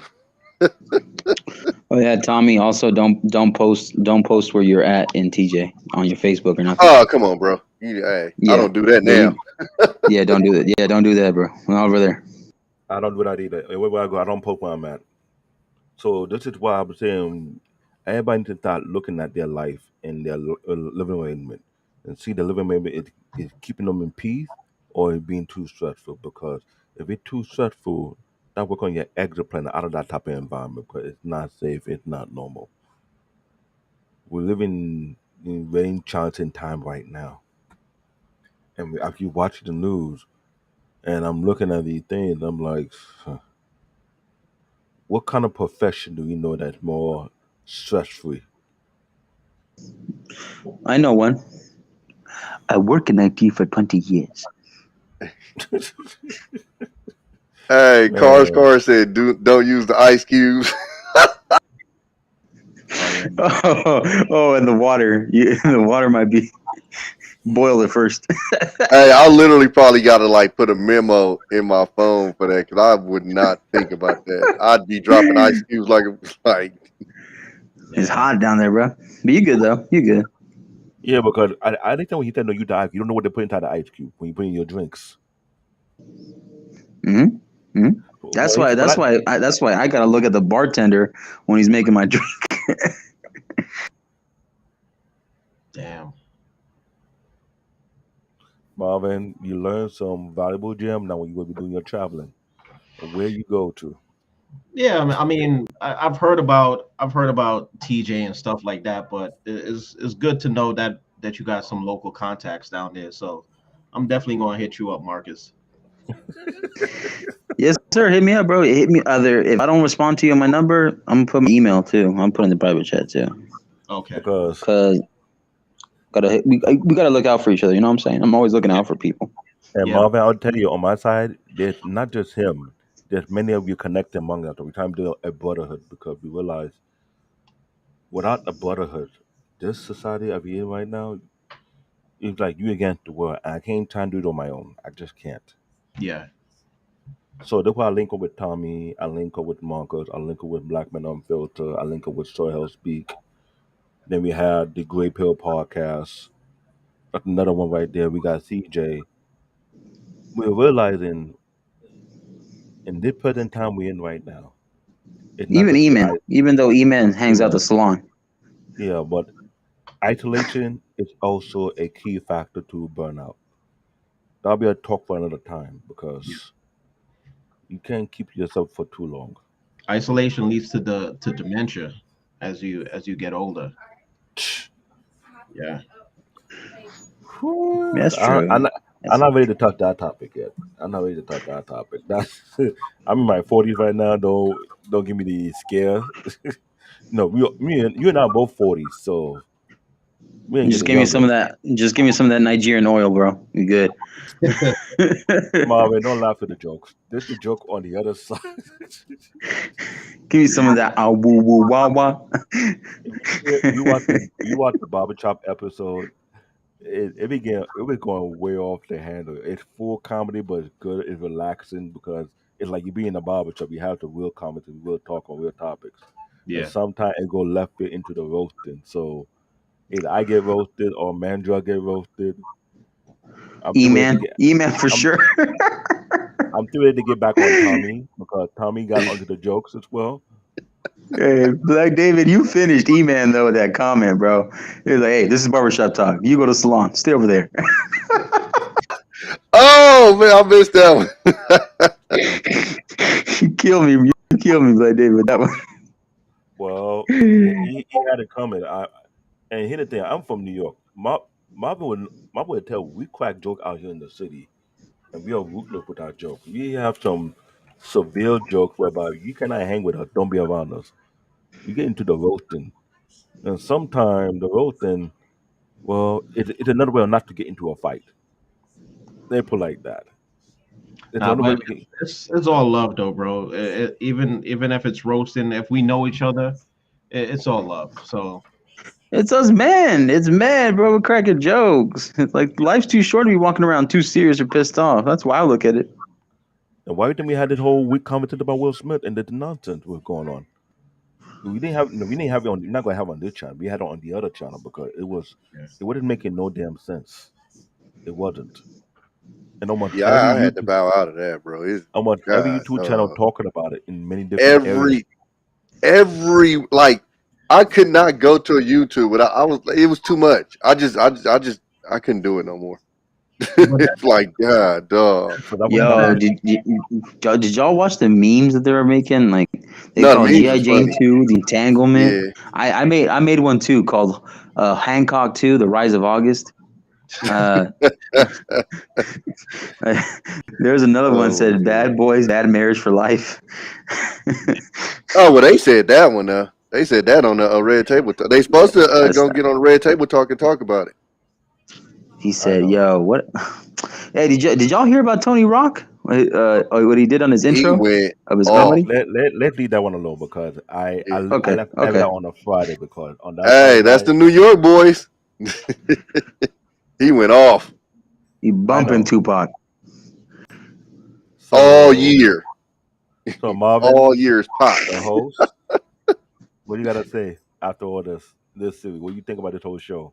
nah, man, it's good to have this conversation. So It's good. it's good to have this conversation. But anything concerning these crazy celebrity, we need that on the barbershop talk. That's the venue for that. This year we just haven't we just did this series because this was a very important series to talk about because I didn't know besides tech everybody go through it themselves in many ways, form and fashion, and I realized it and I'm glad we talked about it. And Yeah. I hope other channels think about it too and open the dialogue themselves too because you can't brush it to the side. We know about the Will and Jada. Will issue with a burnout too. That's marriage burnout. Hmm. Well, you Are know what? y'all? Are y'all? Honestly, I don't know if that would be marriage burn. I think that was just like trolling burnout. To be honest with you, because you got to realize, man, the man been getting trolled, and listen, like we laugh, but you got to remember, bro. His It's a wife did different. that, bro. No, but it's a different. Well, no, actually, August did that because nobody told August to I come out mean, and say well, nothing. I'm gonna correct myself. I'm gonna correct myself. August and Jada, they took both of them. No, I don't even say Jada. August did that because let's just keep it real. As a man, any man in that situation, you don't come out and say shit. Period. You Yeah, shut the fuck up. So the fact that he yeah. even put it on blast made them have to address it, and then once they addressed it, then that's when everything came out. But I'm just There was saying, never been an like, issue. But like I'm saying, bro. Like I'm saying, I'm gonna just keep it real short though. I'm just saying she should have known better too, though, by not messing around with the son's friend. I'm gonna simple like that too, because that's a low blow. Messing around with the son's friend. Come on now. So according to Marcus, this like I said, they all lead to the burnout. mm-hmm, We didn't talk about it on this conversation because that's a whole paradox. I'm not man. ready to touch. I was not ready to touch that on this channel. I may touch it on other people's channel when they have that conversation, but on this channel, I wasn't going to bring it up because that is so toxic. It's not even funny. Are y'all gonna go on Gray Pill podcast? If you invited me, I may. No, he Oh invited yeah, y'all. yeah, I might go in there. I done been He on the invited panel with Tom. him. Marvin, you're more than welcome to try. Put in the chat, and I'll tell him. Hey, I'll tell him who you are because I know you. Because Yeah, I I know you through haven't. Black David and Tommy B. Yeah, I have. I did. I He think I invited you sent too, the Black invite David. You on. were there when he invited you. Hold I know he did. He did. I may listen Yeah. to him while I'm doing too much. 'Cause after this, I got so much work to do because I'm trying to reset my setup here. Because, like I was telling Marvin before, I'm trying to optimize in a certain way. Plus, I got a lot of cabling I got to do. I might have to shift my PC from the left side to the right side. There's so much that Okay. I have to look at. So, what I'm saying, I got a lot of moving to do. This PC is not lightweight. Yeah. But guess what they call you? Big Sexy. Don't do that. In other platforms. He Yeah. said, I call you the big old Choco teddy bear. Let's leave all my nickname on the other channel. Let's not bring it here. I want people to look at me like, why they call you that? Because one of my coworkers working in MTA, he did that on purpose as a way of creating a funny environment. And I was so ticked off. I had to get you back. And it was nothing but it's a rivalry we did among ourselves. Every pro we go to, every department, they know our nickname. They ask us why they give us certain nickname. I say, and it You, make our you can't job get him back, easy. bro. You can't get him back. No, I did got them back. It's just that we did that to reduce the stress level in our work environment because if you don't try to have fun while you're working, it get to you. Marvin know this. When you are tech and you're on your feet, moving about, solving different incident ticket, there's some point where you don't want to work no more. You just tired. So we try to make our environment more fun, more relaxing, so it don't get to us. Yeah. So me and that guy, we did that in a way of having fun, whereby the end user joining in the fun, and we have a good laugh every now and then. Imagine we had to do such things just to make your job feel easy for you, not annoying. Number one, there was Will. So Number two, there was Jada. So Number Marvin, three, Marvin get there that. was Jaden. We the crack joke with Marvin when he was on the command center. He was getting stressed out because we getting calls left and right from multiple teams, and we were cracking joke on them, and they be Marvin don't want to laugh. If we get him to laugh, you Yeah. know you got him. Yo. He was the serious one on the team. He was like, I don't know what to laugh, and we force him to laugh because we know how stressful the job is. Yeah. Yes. Yeah, man. So That's how I look at, at life, man. I look at when I'm around people, and if I see a person a little too stressed, a little too angry, a little too sad, I always try to like take the time to reach out, talk, make a joke, make a laugh, and then hang out with them, offer if you want to talk about something. I'm always a ear to listen to. so as we end this show, I know it hit 3 hours. We don't want to make it this too long because we knew this would be a very touchy topic. I want to say to everybody who watched this broadcast, who watched this episode 1, 2, and 3 to this final episode, I want you to take whatever lesson you learned from this, apply it to your life. Like Tommy said, life is damn too damn short. Too short, It man. is. If you had to crack joke on your job to ease off the tension, do that. You gotta be the class clown and just to find a way to level out the tension in the room. Please do that because there are things that are happening on a daily basis right now. People are overlooking, and it's scary. It's really scary. When I share these, it's been about people who I know passed away, not realize what they were going through, and I was trying my best to help them reduce the tension. A woman had a heart murmur, and she died just 5 minutes walking out from her job. These things are not fake. They are real experience. People are being burnt out at their job or at their household, at their whatever they go to, and they have no outlet. Sometimes a couple of laughter is a good outlet for them to leave whatever built up tension they have so they don't have to feel funny when they get home. Please, whatever thing you learn from our broadcast concerning burnout, take it and apply it to your life. It's serious. It's much needed.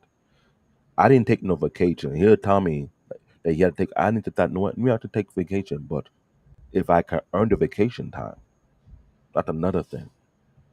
Not every job give you vacation enough vacation time to have to yourself. It's true.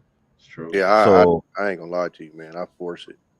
It's you have you have to protect your mental health, bro. You have to decompress, and I I mean I squeeze them in. You know, I'll do like my last job. I was working 4 days a week. So what I would do is I would start my first day off, and then if I needed to, I'd take just like 1 day off, and just take 4 days and just go chill somewhere. But I created it, so every time it wasn't even necessary vacation, it would just be I would just extend a weekend or something. But you just have to decompress, bro, because like you Yeah. said, it's just all the stuff that we go through with working and all. Like you have to find time to decompress because if you don't, man, you working yourself into a grave, man. and You just and all that shit that you accumulated, it ain't going in that ground with you. I went to two That's funerals it. this week, and ain't nothing. Neither one of them had their possessions with them. They was in that Sorry box about by that, man. themselves. So you so know, as you hearing Condolences. this, people, please, I'm begging you guys, take the time out to take a breather. Figure out what can you do to help you relieve your stress because We are seeing it. We live in New York City. We seeing more and more people losing their minds these days. More people say, "I'm done. I'm done this whole life." Boop. Jumping off in front of the. This is almost like an every week thing now. People are jumping on the train track. I'm not gonna talk anymore about it, but you have to hello, Randy. I know you came late. I know you came late. We watched it from the beginning. We had a good conversation about it. We Mm. did some talking point. Please, please find the time for your mental health. Find ways to decompress, to relieve all the pent up pressure and stress. Even though you're working from home, it can build up based on what you're doing at home as well. Yeah. Find the I'm gonna run right time. quick. I'm gonna watch on my phone. Y'all have a nice day. All All All right. right, right. man. All right. Peace, Tommy. So, All right. so at the end of the show, my advice to you: appreciate the life you have right now. Take the time out to find way to unwind, to decompress, to be more relaxed. Don't be like me who to work for so many years never took a vacation. That's not safe. Yes, exercise and meditate. That too as well. That is also needed.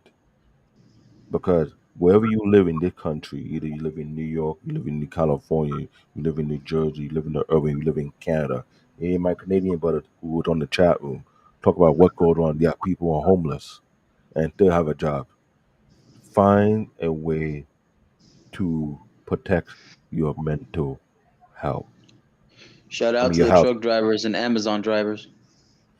Yeah. Ooh, I had to get them credit too because they do a lot more too. And to I shout out to all the mom and dad who take care of multiple kids. Yeah. Y'all need it. Y'all do need a vacation. I'm not gonna argue with that. Y'all do because sometimes there's things in your mind you which you can handle, but you trying to figure out how to handle it within your required skill set you have. Please find the time out for yourself. All right. Yep. I am Black David CBN, aka my real name. You see right there, David Olayayeni. My partner here, my co-host Marvin Smith. I know you're gonna see me on multiple different panel having discussion about different topic. I share my view and try and be sincere. I'm authentic all across the board. But I like to have conversation with people to see how people think. This episode, I'm just asking you guys, please take your mental health very serious, all right? All right, Yes. folks. Catch you. I'll catch everybody later. I'm gonna end the stream. Appreciate